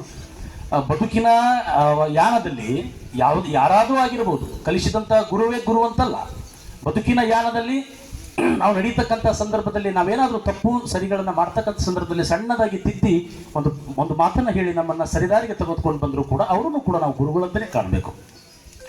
ಆ ರೀತಿಯಾಗಿ ಪತ್ರಿಕೋದ್ಯಮ ಕ್ಷೇತ್ರದಲ್ಲಿ ನಾನು ಬರ್ತೀನಿ ಅಂತಂಥ ಸಂದರ್ಭದಲ್ಲಿ ಸರ್ ಹೇಳಿದರು, ವಕೀಲ ವೃತ್ತಿಯನ್ನು ನೀವು ಮಾಡಿ ಅಂತಕ್ಕಂಥದ್ದನ್ನು ನಾವು ಸಲಹೆಯನ್ನು ಕೊಟ್ಟಿವಿ ಅಂತ. ನಿಜ, ಅದು ತಾವು ಹೇಳಿದಂಥದ್ದು ಅಕ್ಷರ ಸತ್ಯ. ಅದನ್ನು ಮಾಡಬೇಕಾಗಿತ್ತು ಅವರು. ಆ್ಯಕ್ಚುಲಿ ನನ್ನದು ಕೂಡ ಅದೊಂದು ಅಭಿಲಾಷೆ. ಪತ್ರಿಕೋದ್ಯಮ ಕ್ಷೇತ್ರಕ್ಕೆ ನಾನು ಬಂದ ಮೇಲೆ ಈ ರೀತಿಯಾದಂಥ ಒಂದು ಭಾವನೆ ನನ್ನಲ್ಲೂ ಕೂಡ ವ್ಯಕ್ತವಾಗ್ತಾ ಇದೆ ಸರ್. ಪತ್ರಿಕೋದ್ಯಮ ಕ್ಷೇತ್ರ ಅಂದರೆ ಅದು ಸಮಾಜ ನೋಡುವಂಥ ರೀತಿಯಲ್ಲಿ ಇಲ್ಲ. ಗಣ್ಯಮಾನ್ಯ ವ್ಯಕ್ತಿಗಳ ಬಂದಂಥ ಸಂದರ್ಭದಲ್ಲಿ ಅವ್ರ ಜೊತೆಗೂಡಿ ನಾವು ಕೂಡ್ತೀವಿ, ಯಾರೋ ಮಿನಿಸ್ಟ್ರು CM ಬಂದಂಥ ಸಂದರ್ಭದಲ್ಲಿ ಅವ್ರನ್ನ ಪ್ರಶ್ನೆ ಮಾಡತಕ್ಕಂತಹ ಒಂದು ಅವಕಾಶ ಈ ಒಂದು ಪತ್ರಿಕೋದ್ಯಮ ಕ್ಷೇತ್ರ ನಮಗೆ ಕಲ್ಪಿಸಿಕೊಟ್ಟಿದೆ. ಸಾರ್ವಜನಿಕರಿಗೆ ಅಂತ ಹೆಚ್ಚಿನ ರೀತಿಯಲ್ಲಿ ಯಾವುದಾದ್ರೂ ಕಾರ್ಯಕ್ರಮಗಳಿಗೆ ಹೋದಂಥ ಸಂದರ್ಭದಲ್ಲಿ ನಮಗೆ ಸಿಗ್ತಕ್ಕಂಥ ಗೌರವ ಮರ್ಯಾದೆಗಳು, ಮುಂದಿನ ಆಸನಗಳು, ನಾವು ಮಾಡ್ತಕ್ಕಂಥ ಪ್ರಶ್ನೆ, ನಾನು ಮುಖ್ಯಮಂತ್ರಿಯನ್ನೇ ಪ್ರಶ್ನೆ ಮಾಡ್ತಿದ್ದೀನಲ್ಲ ಅನ್ನುವಂತಹ ಒಂದು ಅಹಮ್ಮು, ಇದು ಎಲ್ಲೋ ಒಂದು ಕಡೆ ನಮ್ಮನ್ನ ಈ ಪತ್ರಿಕೋದ್ಯಮ ಕ್ಷೇತ್ರವನ್ನು ಬಿಟ್ಟು ಬೇರೆಯದ್ರ ಕಡೆ ಗಮನ ಕೊಡೋದಕ್ಕೆ ಬಿಡೋದಿಲ್ಲ. ಒಂದು ಸಾರಿ ಈ ಒಂದು ಸುಳಿಯೊಳಗೆ ಬಂದು ಸಿಕ್ಕಾಕೊಂಡ್ಬಿಟ್ಟಿವಿ ಅಂತ ಹೇಳಿದ್ರೆ ಖಂಡಿತವಾಗಲೂ ಕೂಡ ಇದರಿಂದ ಬರಕ್ಕೆ ಸಾಧ್ಯ ಇಲ್ಲ. ಪತ್ರಿಕೋದ್ಯಮ ಕ್ಷೇತ್ರ ಅಂದ್ರೆ ಹಂಗಿದೆ. ಹಾಗಾಗಿ ನಮ್ಮಲ್ಲಿ ಸಹಜವಾಗಿ ಅಂತಾರೆ ಜರ್ನಲಿಸಮ್ ಅಂದ್ರೆ ಒಂಥರ ಡ್ರಗ್ಸ್ ಇದ್ದಂಗೆ ಅಂತ. ಒಂದು ಸರಿಯಾದ ಅಫೀಮನ್ನ ನಾವು ಏರ್ಸ್ಕೊಂಡ್ಬಿಟ್ರೆ ಅದರಿಂದ ಹೊರಗೆ ಬರೋಕ್ಕಾಗಲ್ಲ. ಯಾಕಂದ್ರೆ ನೋಡ್ರಿ, ಸಾಮಾನ್ಯವಾಗಿ ಯಾವುದೋ ಪತ್ರಿಕೆನೋ ದೃಶ್ಯ ಮಾಧ್ಯಮದಲ್ಲೂ ಕೆಲಸ ಮಾಡ್ತಿರ್ತಕ್ಕಂಥವ್ರು ಸಡನ್ ಆಗಿ ಆ ಕ್ಷೇತ್ರ ಬಿಟ್ಟುಬಿಟ್ರು ಅಂತ ಹೇಳಿದ್ರೆ, ಅಥವಾ ಆ ಚಾನಲ್ಲು ಆ ಪತ್ರಿಕೆಯವರು ಕೆಲಸದಿಂದ ತೆಗೆದಾಕಿದ್ರು ಅಂತ ಹೇಳಿದ್ರೆ, ಸಮಾಜದಲ್ಲಿ ಕೊಡ್ತಕ್ಕಂಥ ಗೌರವ, ನಾವೇನು ಹೋದಾಗ ನಮ್ಮನ್ನು ಪರಿಸರ ಅಂತ ಕರೆದು ಮುಂದಿನ ಚೇರಾಗಿ ಕೂಡಿಸೋದಾಗಿರಲಿ, ಯಾರಾದರೂ ದೊಡ್ಡವರು ಬಂದಂಥ ಸಂದರ್ಭದಲ್ಲಿ ಅವ್ರನ್ನ ಪ್ರಶ್ನೆ ಕೇಳಕ್ಕೆ ಬಿಡೋದು, ಇವು ಯಾವೂ ಆಗೋದಿಲ್ಲ. ಅಲ್ಲಿ ನಮಗೆ ಒಂಟಿತನ ಕಾಣಕ್ಕೆ ಶುರುವಾಗ್ಬಿಡ್ತದೆ. ಹಾಗಾಗಿ ಸರ್ ನಂದಿಕೋಲ್ಮಠ್ ಸರ್ ಅವರಿಗೂ ಕೂಡ ಆ ರೀತಿ ಆಗಿರ್ಬೋದು. ಹಾಗಾಗಿ ಅವರು ವಕೀಲ ವೃತ್ತಿಯಿಂದ ಪತ್ರಿಕೋದ್ಯಮದಲ್ಲಿ ನಾನು ಇರಬೇಕು, ಏನಾದರೂ ಮಾಡಬೇಕು ಅನ್ನುವಂಥ ಭಾವನೆ ಅನಿಸಿರ್ಬೋದು. ಇದನ್ನು ನಾನು ಯಾಕೆ ಈ ಸಂದರ್ಭದಲ್ಲಿ ಹೇಳ್ತಿದ್ದೀನಿ ಅಂದರೆ, ನನಗೆ ಹೇಳಿದ್ರಿದ್ರು ಅವರು. ನಾನು ಸಣ್ಣವನಾಗಿರೋದ್ರಿಂದ ನಾನು ಡಿಗ್ರಿ ಮುಗಿಸಿದ ಸಂದರ್ಭದಲ್ಲಿ ನಾನು ಗುರುಗಳಾದಂಥ ಕುರಿಸರ್ ಅವ್ರನ್ನೂ ಕೇಳಿದ್ದೆ, ಸರ್ ನಾನು ಪತ್ರಿಕೋದ್ಯಮ ಮಾಡ್ತಾ ಇದ್ದೀನಿ ಅಂತ. ಅದನ್ನ ಯಾಕೆ ಮಾಡ್ತೀವಿ ಮಾರಾಯ, ಏನಾದರೂ ಚೆನ್ನಾಗಿ ಓದ್ತಾ ಇದ್ದೀವಿ, IAS KS ಓದಿ ಚೆನ್ನಾಗಿ ಕೂತ್ರೆ ಅಂತ ಸರ್ ಹೇಳಿದ್ರು. ಅದೇ ಮಾತನ್ನೇ ನಾನು ಗುರುಗಳಾದಂಥ ನಂದಿಕೋಲ್ಮಠ್ ಸರ್ ಅವ್ರನ್ನೂ ಕೇಳಿದ್ದೆ. ಇದು ನೀನು ಅನ್ಕೊಂಡಂಗಿಲ್ಲ ಕ್ಷೇತ್ರ, ನೋಡು ವಿಚಾರ ಮಾಡು, ನಾನು ಬೇಡ ಅಂತ ಹೇಳಂಗಿಲ್ಲ, ನಿನ್ನಿಷ್ಟ ನೋಡಪ್ಪ, ಇದು ನೀನು ಅನ್ಕೊಂಡಷ್ಟು ಸುಲಭ ಇಲ್ಲ ಅಂತಕ್ಕಂಥ ಮಾತನ್ನು ಅವ್ರು ಹೇಳಿದ್ರು. ಆದರೆ ಅದನ್ನು ಮಾಡಿ ತದನಂತರದಲ್ಲಿ ಬಂದು ಈ ಜಿಲ್ಲೆಯಲ್ಲಿ ಪತ್ರಕರ್ತನಾಗಿ ನಾನು ಕೆಲವೊಂದಿಷ್ಟು ವರದಿಗಳನ್ನು ಮಾಡಿದಂಥ ಸಂದರ್ಭದಲ್ಲಿ ಅವರು ಬೆನ್ನು ತಟ್ಟಿ ಪ್ರೋತ್ಸಾಹಿಸಿದರು. ಮತ್ತು ಪ್ರೋತ್ಸಾಹಿಸೋದ್ರ ಜೊತೆಗೆ ಇಂಥ ಬುಡ್ಡಿಗಳಲ್ಲಿ ಕುಡಿಯುವ ನೀರಿನ ಸೌಲಭ್ಯ ಇಲ್ಲ, ಇಂಥವರಿಗೆ ಅನ್ನಭಾಗ್ಯ ಅಕ್ಕಿ ತಲುಪ್ತಾ ಇಲ್ಲ. ಒಬ್ಬ ಅಜ್ಜಿ ಯಾವುದೋ ಒಂದು ಸುದ್ದಿ ಕೊಟ್ಟಿದ್ರು ನನಗವರು, ಸರ್ ನೆನಪಿಸ್ಕೊಳ್ಬೇಕಿಲ್ಲಿ, ಗಂಡ ಸತ್ತೋಗಿದ್ದಾನೆ, ಹೆಂಡತಿ ಜೀವಂತವಾಗಿದ್ದಾಳೆ, ಆದರೆ ರೇಷನ್ ಕಾರ್ಡಲ್ಲಿ ಹೆಂಡತಿ ಸತ್ತಿದ್ದಾಳೆ, ಗಂಡ ಜೀವಂತವಾಗಿದ್ದಾನೆ ಅಂತ ನಮೂದಾಗ್ಬಿಟ್ಟಿದೆ. ಯಾಕೆ 3 ವರ್ಷ ಆಯ್ತು ರೇಷನ್ ಅಕ್ಕಿನೇ ಬರ್ತಾ ಇಲ್ಲ. ನನ್ನ ಪತ್ರಿಕೆಯಲ್ಲಿ ಬರದೆ ಮರಾಯ, ನಾನು ಏನು ಒಟ್ಟಾಗಿ ಯಾರು ಅಧಿಕಾರಿಗಳು ಮಾತು ಕೇಳೋಲ್ರು, ಸ್ವಲ್ಪ ನೀನೊಂದು ಸ್ವಲ್ಪ ನೋಡಿ ಅಳ್ಳಾಡಿಸಿ ನೋಡ್ತೇನೆ ನೋಡು ಅಂತೇಳಿ. ಅಂದರೆ ಹೀಗೆ ಸಮಾಜದಲ್ಲಿರುವಂತಹ ಓರೆಕೋರೆಗಳನ್ನು ತಿದ್ದೋದಕ್ಕೆ ಬಿ ಎ ನಂದಿಕೋಲ್ಮಠ ಅಣ್ಣ ಸದಾ ಮುಂದಿರ್ತಿದ್ರು ಅಂತಕ್ಕಂಥ. ಅವ್ರ ಜೊತೆಗೆ ಅಪಘಾತ ಆಯ್ತಲ್ಲ, ನಮ್ಮ ಇವರು ಅಲ್ಲ ಜಂಗಮೂರ್ತಿ ಅವರು, ಇನ್ನೊಬ್ರು ಮಲ್ಲಣ್ಣ ವಾರದ್ ಸರು ಮತ್ತು ನಂದಿಕೋಲ್ಮಠಣ್ಣ ನನ್ನ ಮನೆಗೆ ಕರ್ಕೊಂಡು ಹೋಗಿ ಅವತ್ತು ನನ್ನ ಮನೆಯಲ್ಲಿ ಅವತ್ತು ಪ್ರಸಾದ ಮಾಡಿದ್ರು ಅವರು. ಅದೊಂದು ನನ್ನ ಬದುಕಿನ ಒಂದು ಸೌಭಾಗ್ಯ ಅಂತ ಈ ಸಂದರ್ಭದಲ್ಲಿ ನಾನು ನೆನೆಸ್ಕೊಳ್ತೀನಿ. ಹಾಗಾಗಿ ಆ ಎರಡು ಕುಟುಂಬಗಳು ಜೊತೆಗೆ ನಾವು ಯಾವತ್ತೂ ಇಲ್ಲಿ ಸೇರಿರ್ತಕ್ಕಂಥ ಎಲ್ಲರೂ ಕೂಡ ಒಂದು ದಿನಗಳಿಗೆ ಅಷ್ಟೇ ಸಾಲದು, ಅವರ ನಡೆ ನುಡಿಗಳ ಬಗ್ಗೆ ನಾವು ಅವಲೋಕನ ಮಾಡ್ಕೊಂತ ಹೋದರೆ ಅದಕ್ಕೆ ಕೊನೆ ಇಲ್ಲ ಅಂತಕ್ಕಂಥ ವಿಚಾರ ನಾವು ತಂದ್ಕೊಳ್ಬೇಕಾಗತ್ತೆ. ಸಮಯ ಭಾಳ ಆಗಿದೆ, ಅವ್ರ ಬಗ್ಗೆ ಹೆಚ್ಚಿಗೆ ಮಾತನಾಡಿದಾರೆ. ಅವರು ಎಷ್ಟೊಂದು ದೃಢವಾಗಿ ಸ್ಪಷ್ಟವಾಗಿ ಜೀವನದಲ್ಲಿ ಅಳವಡಿಸಿಕೊಂಡಿರ್ತಕ್ಕಂಥ ಗೊತ್ತು ಗುರಿಗಳ ಬಗ್ಗೆ 2 ಮಾತುಗಳನ್ನಾಡಬೇಕಂದ್ರೆ, ಅವರು ಯಾವಾಗಲೂ ಒಂದು ಸೋಲು ಗೆಲುವು, ಅವರು ಯಾವತ್ತೂ ಗೆಲುವಿನ ಕಡೆಗೆ ಒಂದು ವಾದ ಮಾಡಿದಂಥವರಲ್ಲ, ಸೋಲಿನ ಕಡೆಗೇ ತಮ್ಮ ನಿಲುವನ್ನು ವ್ಯಕ್ತಪಡಿಸಿದಂಥವರು. ಇನ್ನೊಂದು ಕಡೆಗೆ ಸಮಾಜದಲ್ಲಿ ಮಾನ ಮತ್ತು ಅಪಮಾನ, ಗೌರವ ಅಗೌರವ ಅಂತ ಬಂದಾಗ ಅವರು ಗೌರವದ ಕಡೆಗೆ ಹೆಚ್ಚಿಗೆ ಒತ್ತು ಕೊಟ್ಟಂಥವ್ರಲ್ಲ, ಅಗೌರವನ್ನ ಹಿಡ್ಕೊಂಡು ಅದನ್ನು ಪ್ರತಿಬಿಂಬಿಸಿದಂಥವ್ರು.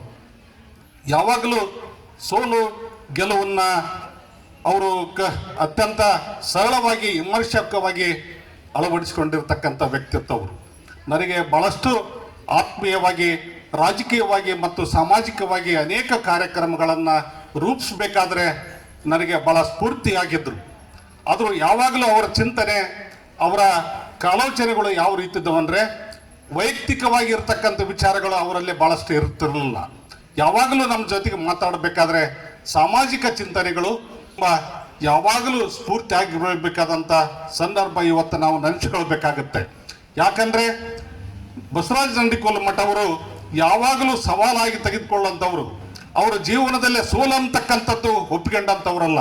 ಹಾಗಾಗಿ ಅವ್ರಿಗೇನು ಕುಟುಂಬಕ್ಕೆ ಇವತ್ತು ಆಘಾತ ಮತ್ತು ನೋವನ್ನು ತಂದಿದೆಯಲ್ಲ ಅದನ್ನು ಅವರ ಏನು ಗುರಿ ಏನಿತ್ತು ಅದನ್ನು ಸವಾಲಾಗಿ ಅಳವಡಿಸಿಕೊಂಡು ಜೀವನದುದ್ದಕ್ಕೂ ಈ ಸಮಾಜದಲ್ಲಿ ಅತ್ಯಂತ ಒಂದು ಪರಿಣಾಮವಾದಂಥ ಕಾರ್ಯವನ್ನು ಮಾಡಲು ಈ ಒಂದು ನಂದಿಕೋಲ್ ಮಠ ಬಳಗ ಮತ್ತು ಎಲ್ಲ ಗೆಳೆಯರು ಸೇರಿಕೊಂಡು ಮಾಡುವಂಥ ಕಾರ್ಯದಲ್ಲಿ ಪಾಲ್ಗೊಳ್ಳೋಣ ಅಂತ ಹೇಳಿ ನನ್ನ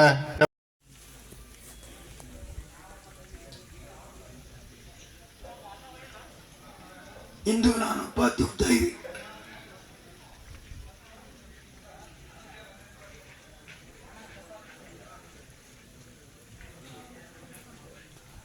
ಹೆಂಡತಿ ಮತ್ತು ಗೆಳೆಯರನ್ನ ಅನುಮಾನದಿಂದ ನೋಡಬಾರದು.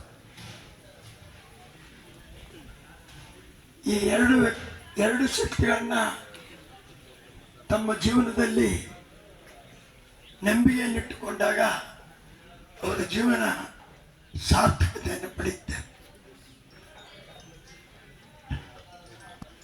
ಪ್ರಾಣಿಗಳಲ್ಲಿ ಅತ್ಯಂತ ಪ್ರಾಮಾಣಿಕವಾದಂಥ ಪ್ರಾಣಿ ಅಂದರೆ ನಾಯಿ. ಅದು ತನ್ನ ಮಾಲಕನನ್ನ ಯಾವ ವೇಷದಲ್ಲಿ ಆದರೂ ಗುರುತಿಸುವಂಥ ಪ್ರಯತ್ನ ಮಾಡ್ತದೆ. ಇಲ್ಲಿ ಗೌಡರವರು ಈ ಮನೆತನಕ್ಕೆ ಆ ಪ್ರಾಣಿಯ ಪ್ರಾಮಾಣಿಕತೆಯಿಂದ ಇವತ್ತು ಅವರು ಆ ಮನೆತನದ ಗೌರವವನ್ನು ಕಾಯ್ತಾ ಇದ್ದಾರೆ. ಮಹಾಂತೇಶ್ ಅವರು, ನಾನು ಬಹಳಷ್ಟು ನನಗೆ ಮಾತಾಡ್ಬೇಕಂದ್ರೆ ಆ ಪುಣ್ಯಾತ್ಮನ ನೆನಪುಗಳು ಬರ್ತದೆ. ಕ್ಷಮಿಸಬೇಕು. ನಾನು 1978ರಿಂದ ನನ್ನ ರಾಜಕೀಯ ಜೀವನದಲ್ಲಿ ಅನೇಕ ಗೆಳೆಯರನ್ನ ಅತಿ ಸಮೀಪವಾಗಿ ಕಂಡಿದ್ದೇನೆ. ಅಷ್ಟೇ ಇಂಥ ಸಂಸ್ಥೆಗಳನ್ನು ಆ ಸಂಸ್ಥೆಗಳ ವೇದಿಕೆ ಮೇಲೆ ಅನೇಕ ವಿಚಾರಗಳನ್ನು ಮಾತನಾಡಿದ್ದೇನೆ. ನನಗನ್ನಿಸ್ತದೆ ನಂದಿಕೋಲ್ ಮಠ ಅವರು, ಬಸವರಾಜ್ ನಂದಿಕೋಲ್ ಮಠ ಅವರು ಇವತ್ತ ಇದ್ದಿದ್ರೆ ನಾ ಈ ಸಂಸ್ಥೆಯಲ್ಲಿ ಬರ್ತಿದ್ದೆ ಅಲ್ಲೋ ಗೊತ್ತಿಲ್ಲ. ನಾನು ಇಲ್ಲಿ 2 ಸಲ ಶಾಸಕನಾಗಿ ಮಂತ್ರಿಯಾಗಿ ಇಲ್ಲಿ ನನಗಿಲ್ಲಿ ಈ ವ್ಯವಸ್ಥೆಯನ್ನು ನೋಡಿದಾಗ ನನಗಾಗಿರೋಷ್ಟು ಆನಂದ ಇನ್ಯಾರಿಗೂ ಆಗಿರ್ಲಿಕ್ಕಿಲ್ಲ ಅಂತ ಅನಿಸ್ತದೆ. ನನಗೆ ಪ್ರತಿಯೊಂದು ಹಂತದಲ್ಲಿ ಪರಿಚಯ ಮಾಡುವಾಗ ಮಾವನ ವಿಚಾರವನ್ನು ಬಿಟ್ಟು ಒಂದು ಅಕ್ಷರ ಬಗ್ಗೆ ಮಾತಾಡಲಿಲ್ಲ ಮಹಾಂತೇಶ್. ಆದರೆ ಅವರು ಎಜುಕೇಶನ್ ಮಟ್ಟ, ಅವರ ವಿಚಾರಗಳನ್ನ ಇವತ್ತು ನೋಡ್ಲಿಕ್ಕಾಗಿ ಈ ಸಂಸ್ಥೆ ಇಲ್ಲಿಗೆ ನಿಲ್ಲುವುದಿಲ್ಲ. ಇನ್ನೂ ಮಹತ್ತರವಾದ ಸಾಧನೆಯನ್ನು ಸಾಧಿಸುತ್ತದೆ ಅನ್ನುವುದರಲ್ಲಿ ಯಾವ ಅನುಮಾನ ಇಲ್ಲ. ಅದಕ್ಕೆ ಶಿವಕುಮಾರ ಆಗಾಗ ಅಣ್ಣನನ್ನು ಕಳೆದುಕೊಂಡಿದ್ದೇವೆ ಅನ್ನುವಂಥ ನೋವು ಅವನಿಗಿದೆ, ನಿಜ. ಅವರು ಶಂಕರಗೌಡರು ವಕೀಲರ ಮನೆಯಲ್ಲಿ ವಕೀಲರಾಗಿ ಬಂದಾಗ ಈಗ ಕುರಿಯವರು ಇನ್ನಿತರು ಏನು ಹೇಳಿದರು ಅದೇ ಮಾತನ್ನು ಕೂಡ ನಾನು ಹೇಳಿದೆ. ಅವತ್ತು ಭಾಳ ಸಣ್ಣ ವಯಸ್ಸಿನವರಾಗಿದ್ದರು ಅಂತ. ಯಾವಾಗಲೂ ನಾನು ಶಾಸಕನಾಗಿದ್ದಾಗ ನಾನು ಹೈವೇಯಲ್ಲಿ ಮಲಗ್ತಿದ್ದಿಲ್ಲ, ಶಂಕರಗೌಡರ ಮನೆಯಲ್ಲೇ ಮಲಗ್ತಿದ್ದೆ ನಾನು. ಅದ ನಂತರ ಆಗಾಗ ಭಾಳ ಪತ್ರಿಕೆ ಮಿತ್ರರು ಒಂದೇ ಬರ್ತಿತ್ತು. ಆದರೆ ಈ 4-6 ವರ್ಷದಲ್ಲಿ ಆ ಪುಣ್ಯಾತ್ಮ ನಮ್ಮಿಂದ ದೂರ ಆಗಕ್ಕೋ ಏನೋ ಕೂಡ ಅಷ್ಟು ನನ್ನ ಜೊತೆಗೆ ಸಮೀಪ ಅದ. ನಾನು ಇಲ್ಲಿದ್ದರೆ 3 ಹೊತ್ತು ನನ್ನ ಜೊತೆಗೆ ಊಟ ಮಾಡ್ತಿದ್ದೆ. ಅದು ಲಿಂಗೈಕ್ಯರಾವ ಒಂದು 15 ದಿವಸ ನಾನು ಕನಿಷ್ಠ ಒಂದು 5-6 ಮಠಗಳಿಗೆ ಹೋದೆ. ಆ ಎಲ್ಲ ಮಠಗಳದ ಪುಣ್ಯ ಪುರುಷರ ದರ್ಶನ ಆಯ್ತು ಅತ್ತಿಗೆ. ಆದರೆ ಯಾಕ ಹಿಂಗ ಆಗ್ತಾನೆ ಅಂತ ಯಾರಿಗೂ ಕಲ್ಪನೆ ಇದ್ದಿಲ್ಲ. ಆದರೂ ಆ ಪುಣ್ಯ ಪುರುಷ ಇವತ್ತು ನಮ್ಮೆಲ್ಲರ ನಡುವೆ ಇಲ್ಲ.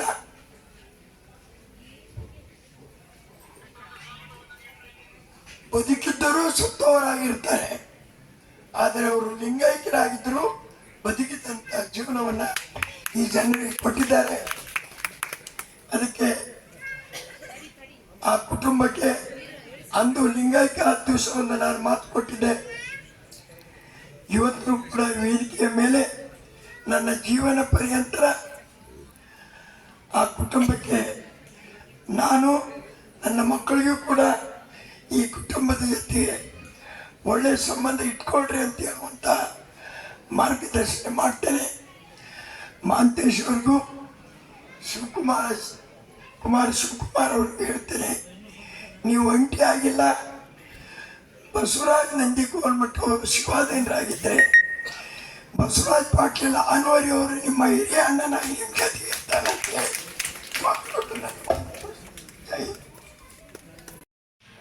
ಇದ್ದಿದ್ನಂದ್ರೆ ಫಸ್ಟ್ ಕ್ಲಾಸ್ ನಮ್ಮ ಮಾಂತೇಶ್ ಅಣ್ಣಗೆ ಮತ್ತು ಶಿವಣ್ಣಗೆ ತಗೊಂತಿದ್ದ.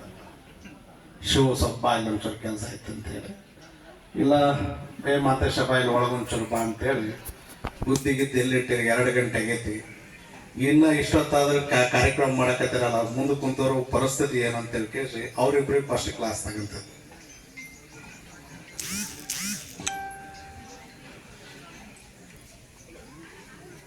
ನಿಮಗೆ ಒಂದು ಮಾತು ಹೇಳ್ತೀನಿ ನಾನು. 6 ಜನರಲ್ಲಿ ಮರುಜನ್ಮವನ್ನ 4 ಜನ ಪಡ್ಕೊಂಡು ಬಂದರು. ಇಬ್ಬರು ಈ ಜನ್ಮವನ್ನ ತ್ಯಜಿಸಿ ಮುಕ್ತಿಯನ್ನ ಹೊಂದಿದರು. ನಮ್ಮ ಜಂಗಮೂರ್ತಿ ಅಣ್ಣ ಮತ್ತೆ ನಮ್ಮ ಬಸವರಾಜ ಅಣ್ಣ ಇದಾದರು. ನಮ್ಮ ವಾರದ ಮಲ್ಲಣ್ಣ ಆಗಿರ್ಬೋದು, ನಮ್ಮ ಚೆನ್ನೈ ತಾತ ಆಗಿರ್ಬೋದು, ನಮ್ಮ ವಿ.ಆರ್. ಅಂಬರೀಷ್ ಅಣ್ಣ ಆಗಿರ್ಬೋದು, ಇವರೆಲ್ಲರೂ ಕೂಡ ಆ ನೋವುಗಳನ್ನು ಅನುಭವಿಸಿ ಪುನರ್ಜನ್ಮವನ್ನು ಪಡ್ಕೊಂಡು ಬಂದರು.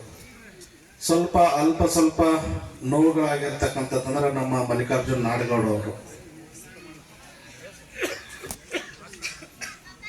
ಕುಟುಂಬದವರಿಗೆ ಒಂದು ಮಾತನ್ನು ಹೇಳ್ತೀನಿ, ಎಲ್ಲರೂ ಹೇಳಿದಾಗ ಇನ್ಮೇಲೆ ಯಾವತ್ತಿಗೂ ಕೂಡ ಆತನ ಹೆಸರು ಹೇಳಿ ಕಣ್ಣೀರು ಹಾಕಬೇಡ್ರಿ ಅಷ್ಟೆ. ಯಾಕೆ ಅಂತಂದ್ರೆ ಬಸವರಾಜಣ್ಣ ಶಿವಣ್ಣ ಅಂತನೂ ಕರೆಯಂಗಿಲ್ಲ, ಮಾಂತೇಶ್ ಅಣ್ಣ ಅಂತನೂ ಕರೆಯಂಗಿಲ್ಲ. ಅಲ್ಲಿ ಕರೆಯುವಂತ ಹೆಸರು ನಂದಿಕೋಲ್ ಮಠ.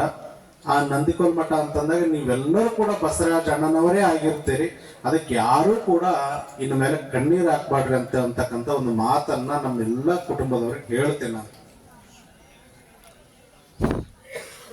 ಆಮೇಲೆ ಮೊನ್ನೆ ದಿನ ಒಂದು ವಿಷಯ ಚರ್ಚೆ ಮಾಡ್ಕೊಂತ ಕುಂತಿದ್ವಿ ಗುರುಗಳ ಜೊತೆಗೆ. ನಾವು ಭಕ್ತಿಗೆ ಮುಕ್ತಿಗೆ ಅಂತ್ಯ ಯಾವುದು, ಸರ್ವವೂ ಸರ್ವೇಶ್ವರನಾದ ಮೇಲೆ ನಾನ್ ಯಾರು ಅಂತಕ್ಕಂಥ ಒಂದು ವಿಷಯದ ಬಗ್ಗೆ ಚರ್ಚೆ ಮಾಡ್ಕೊಂತ ಕುಂತ್ಕೊಂಡಾಗ ಮಾತಾಡಿದ್ವಿ. ಬದುಕಿನಲ್ಲಿ ಸಾಕಷ್ಟು ಏಳು ಬೀಳುಗಳು ಬರ್ತಾವ, ಸಾಕಷ್ಟು ಕೆಲಸಗಳು ಬರ್ತಾವ. ಆ ಕೆಲಸಗಳನ್ನ, ಆ ಒಂದು ನಂಬಿಕೆಯನ್ನ ಭಕ್ತಿಯ ಪೂರ್ವಕವಾಗಿ ಅದನ್ನ ಮುಕ್ತಿಯನ್ನ ಕಾಣಿಸುವಂತ ಕೆಲಸ ಪ್ರತಿ ಒಬ್ರು ಕೂಡ ನಾವೆಲ್ಲ ಮಾಡ್ತೀವಿ. ಈಗ ನಮ್ಮ ಪರಶುರಾಮಣ್ಣ ಆಗಿರ್ಬೋದು, ನಮ್ಮ ಕುರಿಸವ್ರಾಗಿರ್ಬೋದು, ನಮ್ಮ ಮಾಂತೇಶ್ ಅಣ್ಣವರಾಗಿರ್ಬೋದು, ಏನಾದ್ರೂ ಒಂದು ಕೆಲಸವನ್ನ ತೆಗೆದುಕೊಂಡು ಹೋಗಿ ಅಣ್ಣನ ಹತ್ರ ವಿಚಾರ ಮಾಡಿದಾಗ ಆತಗ ಅದರದ್ದೇ ಆಗಿರ್ತಕ್ಕಂಥ ಒಂದು ಚೌಕಟ್ಟಿನಲ್ಲಿ ಅದನ್ನ ಹೋರಾಟ ಅಂತ ಅನ್ಕೋಬಹುದು, ಅಥವಾ ಪತ್ರಿಕಾ ಮಾಧ್ಯಮದಿಂದ ಅನ್ಕೋಬಹುದು, ಅಥವಾ ಹೋಗಿ ಸ್ವತಃ ಭೇಟಿ ಆಗೋದ್ರಿಂದ ಅನ್ಕೋಬಹುದು. ಪ್ರತಿಯೊಂದು ವಿಷಯವನ್ನ ಮುಕ್ತಿ ಕಾಣಿಸುವಂತ ಕೆಲಸವನ್ನ ಸಮಾಜದಲ್ಲೇ ಆಗಿರ್ಬೋದು, ಸಂಬಂಧದಲ್ಲೇ ಆಗಿರ್ಬೋದು, ಅಥವಾ ವೈಯಕ್ತಿಕವಾಗಿ ಆಗಿರ್ಬೋದು, ಅದನ್ನ ಆ ಕೆಲಸವನ್ನ ಪೂರ್ಣ ಮಾಡ್ತಕ್ಕಂಥ ಕೆಲಸವನ್ನ ಅಣ್ಣ ಮಾಡ್ತಾ ಇದ್ದ. ಹಾಗೆ ಬದುಕಿನಲ್ಲಿ ಕೂಡ ಯಾವುದೇ ಒಂದು ಕೆಲಸವನ್ನ ನಾವು ಮಾಡಬೇಕು ಅಂತಂದ್ರೆ ಅದನ್ನ ಪೂರ್ಣ ಮಾಡಬೇಕು ಅಂದ್ರೆ ಅದಕ್ಕೆ ಭಕ್ತಿ ಅಂತಕ್ಕಂಥದ್ದು ಬಹಳ ಅವಶ್ಯಕವಾಗಿರ್ತದ. ಆ ಭಕ್ತಿಯಿಂದ ಆ ಕೆಲಸವನ್ನ ಮುಕ್ತಿಯನ್ನ ಮಾಡ್ತಾ ಇದ್ದ. ಹಾಗೆ ಬದುಕನ್ನು ಕೂಡ ಭಕ್ತಿಯ ಮೇಲೆ ಸಂಪೂರ್ಣವಾಗಿ ಮುಕ್ತಿಯನ್ನ ಬದುಕನ್ನ ಮುಕ್ತಿಯನ್ನ ಕಾಣ್ತಕ್ಕಂಥ ಕೆಲಸವನ್ನು ಕೂಡ ಬಸವರಾಜಣ್ಣ ಮಾಡಿದ ಇವತ್ತು. ಯಾಕೆ ಅಂತಂದ್ರೆ ನೀವೆಲ್ಲ ವಿಚಾರ ಮಾಡಬಹುದು. ಇವತ್ತು ಆತನ ನೇರ ಮಾತುಗಳಾಗಿರ್ಬೋದು, ಆತನ ವಾದಗಳಾಗಿರ್ಬೋದು, ಇವತ್ತು ನಮ್ಮಲ್ಲಿಂದ ನಾವು ಕಳ್ಕೊಂಡ್ಬಿಟ್ಟಿದ್ದೀವಿ. ಇವತ್ತೆಲ್ಲ ಇಷ್ಟೆಲ್ಲ ಜನ ಯಾಕೆ ಬಂದಾರ? ದೊಡ್ಡವರು ಸಹಿತ ಹಿರಿಜೀವಿಗಳು, ಬುದ್ಧಿಜೀವಿಗಳು ಎಲ್ಲರೂ ಯಾಕೆ ಬಂದಾರ? ನಮಗೆ ಸಹಕಾರ ಮಾಡಿದ ಅಣ್ಣ ಅಂತ ಅನ್ನೋದು ಒಂದು ಕಡೆ ಇದ್ರೆ, ನಮಗ ದಾರಿ ತೋರಿಸಿದ ಅನ್ನೋದು ಒಂದು ಕಡೆ ಇದ್ರೆ, ಆ ಬಸವರಾಜ ನಂದಿಕೋಲ್ ಮಠ ಅನ್ನೋದು ಒಂದು ನಿಮಿತ್ತ ಮಾತ್ರ. ಅದರಲ್ಲಿ ಇರ್ತಕ್ಕಂಥ ಒಂದು ಶಕ್ತಿ, ನೇರ ದಿಟ್ಟ ನಿರಂತರ ಅಂತಕ್ಕಂಥ ಒಂದು ಶಕ್ತಿ ಇವತ್ತು ನಿಮ್ಮನ್ನೆಲ್ಲ ಇಲ್ಲಿ ಕ್ರೋಢೀಕರಿಸಿದೆ ಅಂತಂದ್ರೆ ತಪ್ಪಾಗ್ಲಿಕ್ಕಿಲ್ಲ. ಇವತ್ತು ಆ ಒಂದು ನೇರ ದಿಟ್ಟ ನಿರಂತರ ವ್ಯಕ್ತಿಗಳು ಸಿಗುವುದು ಅಪರೂಪ ಅಷ್ಟೆ. ಆ ಶಕ್ತಿಯನ್ನ ನಾವು ಕಳ್ಕೊಂಡಿದೀವಲ್ಲ, ಆ ದುಃಖ ನಿಮ್ಮಲ್ಲಿಲ್ಲ, ನಮ್ಮಂತ ಸ್ವಾಮಿಗಳಲ್ಲೂ ಕೂಡ ನಮ್ಮ ತಾಲೂಕಿನಲ್ಲಿ ಇದೆ ಅಂತಕ್ಕಂಥದ್ದನ್ನ ತಾವೆಲ್ಲರೂ ತಿಳಿದುಕೊಳ್ಬೇಕು. ಇವತ್ತು ಯಾಕೆ ಈ ವಿಷಯವನ್ನ ಹೇಳ್ತಾ ಇದ್ದೀನಿ ಅಂತಂದ್ರೆ, ಮುಂದುವರೆದಲ್ಲಿ ಒಂದು ಮಾತನ್ನ ಬರ್ತದ, ಸರ್ವವೂ ಸರ್ವೇಶ್ವರನಾದ ಮೇಲೆ ನಾನು ಯಾರು ಅಂತಕ್ಕಂಥ ವಿಚಾರ ಬಂದಾಗ ಅದಕ್ಕೆ ಉತ್ತರ ಸರ್ವವೂ ಸರ್ವೇಶ್ವರನಾದ ಮೇಲೆ ನೀನು ಸರ್ವೇಶ್ವರನೇ ಅಂತಕ್ಕಂಥ ಒಂದು ಉತ್ತರ ಎಲ್ಲಿ ಸಿಕ್ತು ಅಂತಂದ್ರೆ ಈ ಒಂದು ನುಡಿ ನಮನ ಕಾರ್ಯಕ್ರಮದಲ್ಲಿ ನನಗೆ ಲಭ್ಯ ಆಗಿದೆ ಅಂತಕ್ಕಂಥ ವಿಚಾರವನ್ನ ತಾವೆಲ್ಲರೂ ತಿಳಿದುಕೊಳ್ಬೇಕು. ಅದರ ಜೊತೆಗೆ ಈ ಒಂದು ಅಪಘಾತ ಆದ್ಮೇಲೆ ಸುಮಾರು ಒಂದು ತಿಂಗಳ ನಾನೆಲ್ಲೂ ಹೊರಗಡೆ ಜಾಸ್ತಿ ಅಡ್ಡಾಡಕ್ ಹೋಗಿಲ್ಲ. ಮೊದಲೆಲ್ಲ ಶಿಷ್ಯರು ತೀರ್ಕೊಂಡ್ರು, ಲಿಂಗೈಕ್ಯರಾದ್ರು ಅಂತಂದಾಗ ನಾನು ಬೇರೆ ಕಡೆ ದೂರ ಇದ್ದು ಅಂತಂದ್ರೆ ಅನಿವಾರ್ಯ ಆಗ್ತಿತ್ತು. ಮಠದಲ್ಲಿದ್ರಂತೆ ಯಾವುದೂ ತಪ್ಪಿಸ್ತಿರ್ಲಿಲ್ಲ. ಆದ್ರೆ ಈ ಅಪಘಾತ ಆದ ಮೇಲೆ ಅಪಘಾತಗಳು ಅಂತಂದ್ರೆ ಕೂಡ ಇವಾಗ್ಲೂ ಕೂಡ ನನಗೆ ಭಯ ಆಗತ್ತೆ. ಏಕೆ ಅಂತಂದ್ರೆ ಆ ಅಪಘಾತವನ್ನ ಹತ್ತಿರದಿಂದ ನೋಡಿರ್ತಕ್ಕಂಥ ಮೊದಲನೇ ವ್ಯಕ್ತಿ ನಾನಾಗಿದ್ದೀನಿ ಇವತ್ತು. ಅದನ್ನ ನೋಡಿದ ಮೇಲೆ ಆ ಒಂದು ಘಟನೆ ಶಿವಣ್ಣ ಫೋನ್ ಮಾಡ್ತಾನೆ. ನಮ್ಮೆಲ್ಲ ಆ ಜಂಗಮರುಂದದವ್ರೆಲ್ಲರೂ ಕೂಡ ಹೋದಾಗ ಅವ್ರು ಫೋನ್ ಮಾಡ್ತಾರೆ, ನನಗೆ ಗೊತ್ತಿಲ್ಲಪ್ಪ ಅಂತ ಹೇಳಿದೆ. ಶಿವಣ್ಣ ಫೋನ್ ಮಾಡ್ತಾನೆ. ಅವಾಗ ಹಣ ಸ್ವಲ್ಪ ಹೊತ್ತು ತಡೀರಿ, ನಾನು ಹೋಗತನ ಯಾವುದೂ ಮಾತಾಡಂಗಿಲ್ಲ ಅಂತ ಹೇಳಿದೆ. ಹೋದಾಗ ಅಣ್ಣನೂ ಮಲ್ಕೊಂಡಿದ್ದ, ಜಂಗಮೂರ್ತಿಯವರು ಮಲ್ಕೊಂಡಿದ್ರು. ನಾನು ಹೋಗ್ಯಾನಂತ ಹೇಳಂಗಿಲ್ಲ, ಮಲ್ಕೊಂಡಿದ್ರು. ನೋವಿನಲ್ಲಿ ನಮ್ಮ ಚೆನ್ನೈ ತಾತಿದ್ದ, ನಮ್ಮ ವಾರದ ಮಲ್ಲಣ್ಣವರಿದ್ರು, ಆಮೇಲೆ ನಮ್ಮ ನಾಡಗೌಡರು, ಮಲ್ಲಿಕಾರ್ಜುನ್ ನಾಡಗೌಡರು ಸ್ವಲ್ಪ ಅನ್ಕಾನ್ಸಿಯಸ್ ಆಗಿದ್ರು. ಅದಾದ ಮೇಲೆ ನಮ್ಮ ಅಂಬರೀಷ್ ಅಣ್ಣ ಎಲ್ಲ ನೋಡಿದ ಮೇಲೆ ಲಾಸ್ಟಿಗೆ ಆತನ ಆಂಬುಲೆನ್ಸ್ ಅಲ್ಲಿ ಕರ್ಕೊಂಡ್ಬಂದ್ರು. ನಾವು ನವಲ್ಕಲ್ ಸ್ವಾಮಿಗಳು ಆತನ ನಾವಿಬ್ರು ನಮ್ಮ ಗುರು ಎತ್ಕೊಂಡು ಹಾಸ್ಪಿಟ್ಲಲ್ಲಿ ಕರ್ಕೊಂಡು ಹೋದ್ವಿ. ಏನಪ್ಪಾ ಅಂತಂದ್ರೆ ಸಾವು ಅನ್ನೋದು ನಿಶ್ಚಿತ ಇದೆ, ಹೋಗುವಂತ ಸಮಯ ಅಲ್ಲ ಅಷ್ಟೇ. ಆದ್ರೆ ಹೋಗ್ಯಾನಪ್ಪ ಅಂತಂದ್ರೆ ಏನೋ ಒಂದು ಉತ್ತಮವಾಗಿರ್ತಕ್ಕಂಥ ಕೆಲಸ ಅವನಲ್ಲಿ ಆತನಿಂದ ಮಾಡಿಸ್ಕೊಳ್ಳೋ ಕೆಲಸ ಇರ್ಬೋದೇನೋ, ಅದಕ್ಕೆ ಕರ್ಕೊಂಡಿದ್ದಾನೆ. ಇಲ್ಲಿ ಏನಾಗುತ್ತೆ ಅಂತಂದ್ರೆ, ಆಗ್ಲೇ ನಮ್ಮ ಕುರಿ ಸೌರರು ಹೇಳಿದ್ರು, ವರ್ಷದಲ್ಲಿ 4 ಜನ ಹೋದ್ರು. ಈ ತರ ಘಟನೆಗಳು ಬಹಳಷ್ಟು ಇದಾವೆ. ಎಷ್ಟು ಇದಾವಪ್ಪ ಅಂತಂದ್ರೆ, ಮೊನ್ನೆ ದಿನ ನಮ್ಮ ಶಿಷ್ಯರೇ ಹಾರ್ಟ್ ಅಟ್ಯಾಕ್ ಆಗಿತ್ತು, ಬೆಂಗಳೂರಿಗೆ ಕರ್ಕೊಂಡು ಹೋಗಿ ಬಂದ್ರು. ಸುಮಾರು 10-15 ಲಕ್ಷ ಖರ್ಚು ಮಾಡಿದ್ರು, ಡಿಸ್ಚಾರ್ಜ್ ಆಯ್ತು, ಮನೆಗೆ ಕರ್ಕೊಂಡು ಬಂದ್ರು. ಎಲ್ಲರೂ ಬಂದು ಬೆಳಿಗ್ಗೆ ಮಾತಾಡ್ಸ್ಕೊಂಡು ಹೋದ್ರು. ಬೆಳಿಗ್ಗೆ ಆಯ್ತಪ್ಪ ಒಂದ್ ಸ್ವಲ್ಪ ರೆಸ್ಟ್ ಮಾಡ್ತೇನೆ ಅಂತೇಳಿ ಗಂಜಿ ಕುಡಿದು ಬಂದದೇನೇ, ಗಂಜಿ ಕುಡಿದು ಗುಳಿಗೆ ತಗೊಂಡನ, ನೀರು ಕುಡ್ದಾನ, ಅಲ್ಲೇ ಮತ್ತೆ ಹಾರ್ಟ್ ಅಟ್ಯಾಕ್ ಆಗಿ ತೀರ್ಕೊಂಡ. ಯಾಕೆ ಈ ಮಾತನ್ನು ಹೇಳ್ತಾ ಇದೀವಿ ಅಂತಂದ್ರೆ, ಸಾವು ಹಿಂಗೆ ಬರ್ತೈತೆ ಅಂತ ಹೇಳಕ್ ಬರಂಗಿಲ್ಲ. ಅದು ಹಿಂಗೆ ಹೋಗಬೇಕು ಅಂತ ನಿರ್ದಿಷ್ಟ ಆದಾಗ ಯಾರು ಬಂದರೂ ಅದನ್ನು ತಪ್ಪಿಸೋದಕ್ಕೆ ಸಾಧ್ಯವಿಲ್ಲ. ಆ ಒಂದು ನಿಟ್ಟಿನಲ್ಲಿ ಇವತ್ತು ಅವರು ನಮ್ಮ ಜೊತೆಗೆ ದೈಹಿಕವಾಗಿ ಇಲ್ಲದೆ ಇರಬಹುದು, ಮಾನಸಿಕವಾಗಿ ನಮ್ಮ ಜೊತೆಯಲ್ಲಿ ಇದ್ದಾರೆ ಅಂತಕ್ಕಂಥದ್ದನ್ನ ತಾವೆಲ್ಲರೂ ತಿಳಿದುಕೊಳ್ಬೇಕು. ಯಾಕೆ ಅಂತಂದ್ರೆ ನಮ್ಮ ಮಾತೇಶಣ್ಣ ಮಾತಾಡ್ತಿರ್ಬೇಕಾದ್ರೆ ಹೇಳಿದ್ರು, ನನಗೆ ಮಾತಾಡಕ್ ಆಗಿಲ್ಲ, ವಾಟ್ಸಪ್ ಮುಖಾಂತರವಾಗಿ ತಾವೆಲ್ಲರೂ ಬಂದಿದ್ದೀರಿ ಅಂತಂದ್ರೆ ಯಾಕೆ ಬಂದಿರಿ ಅಂತಂದ್ರೆ ಅವರ ನೇರ ದಿಟ್ಟ ನಿರಂತರದ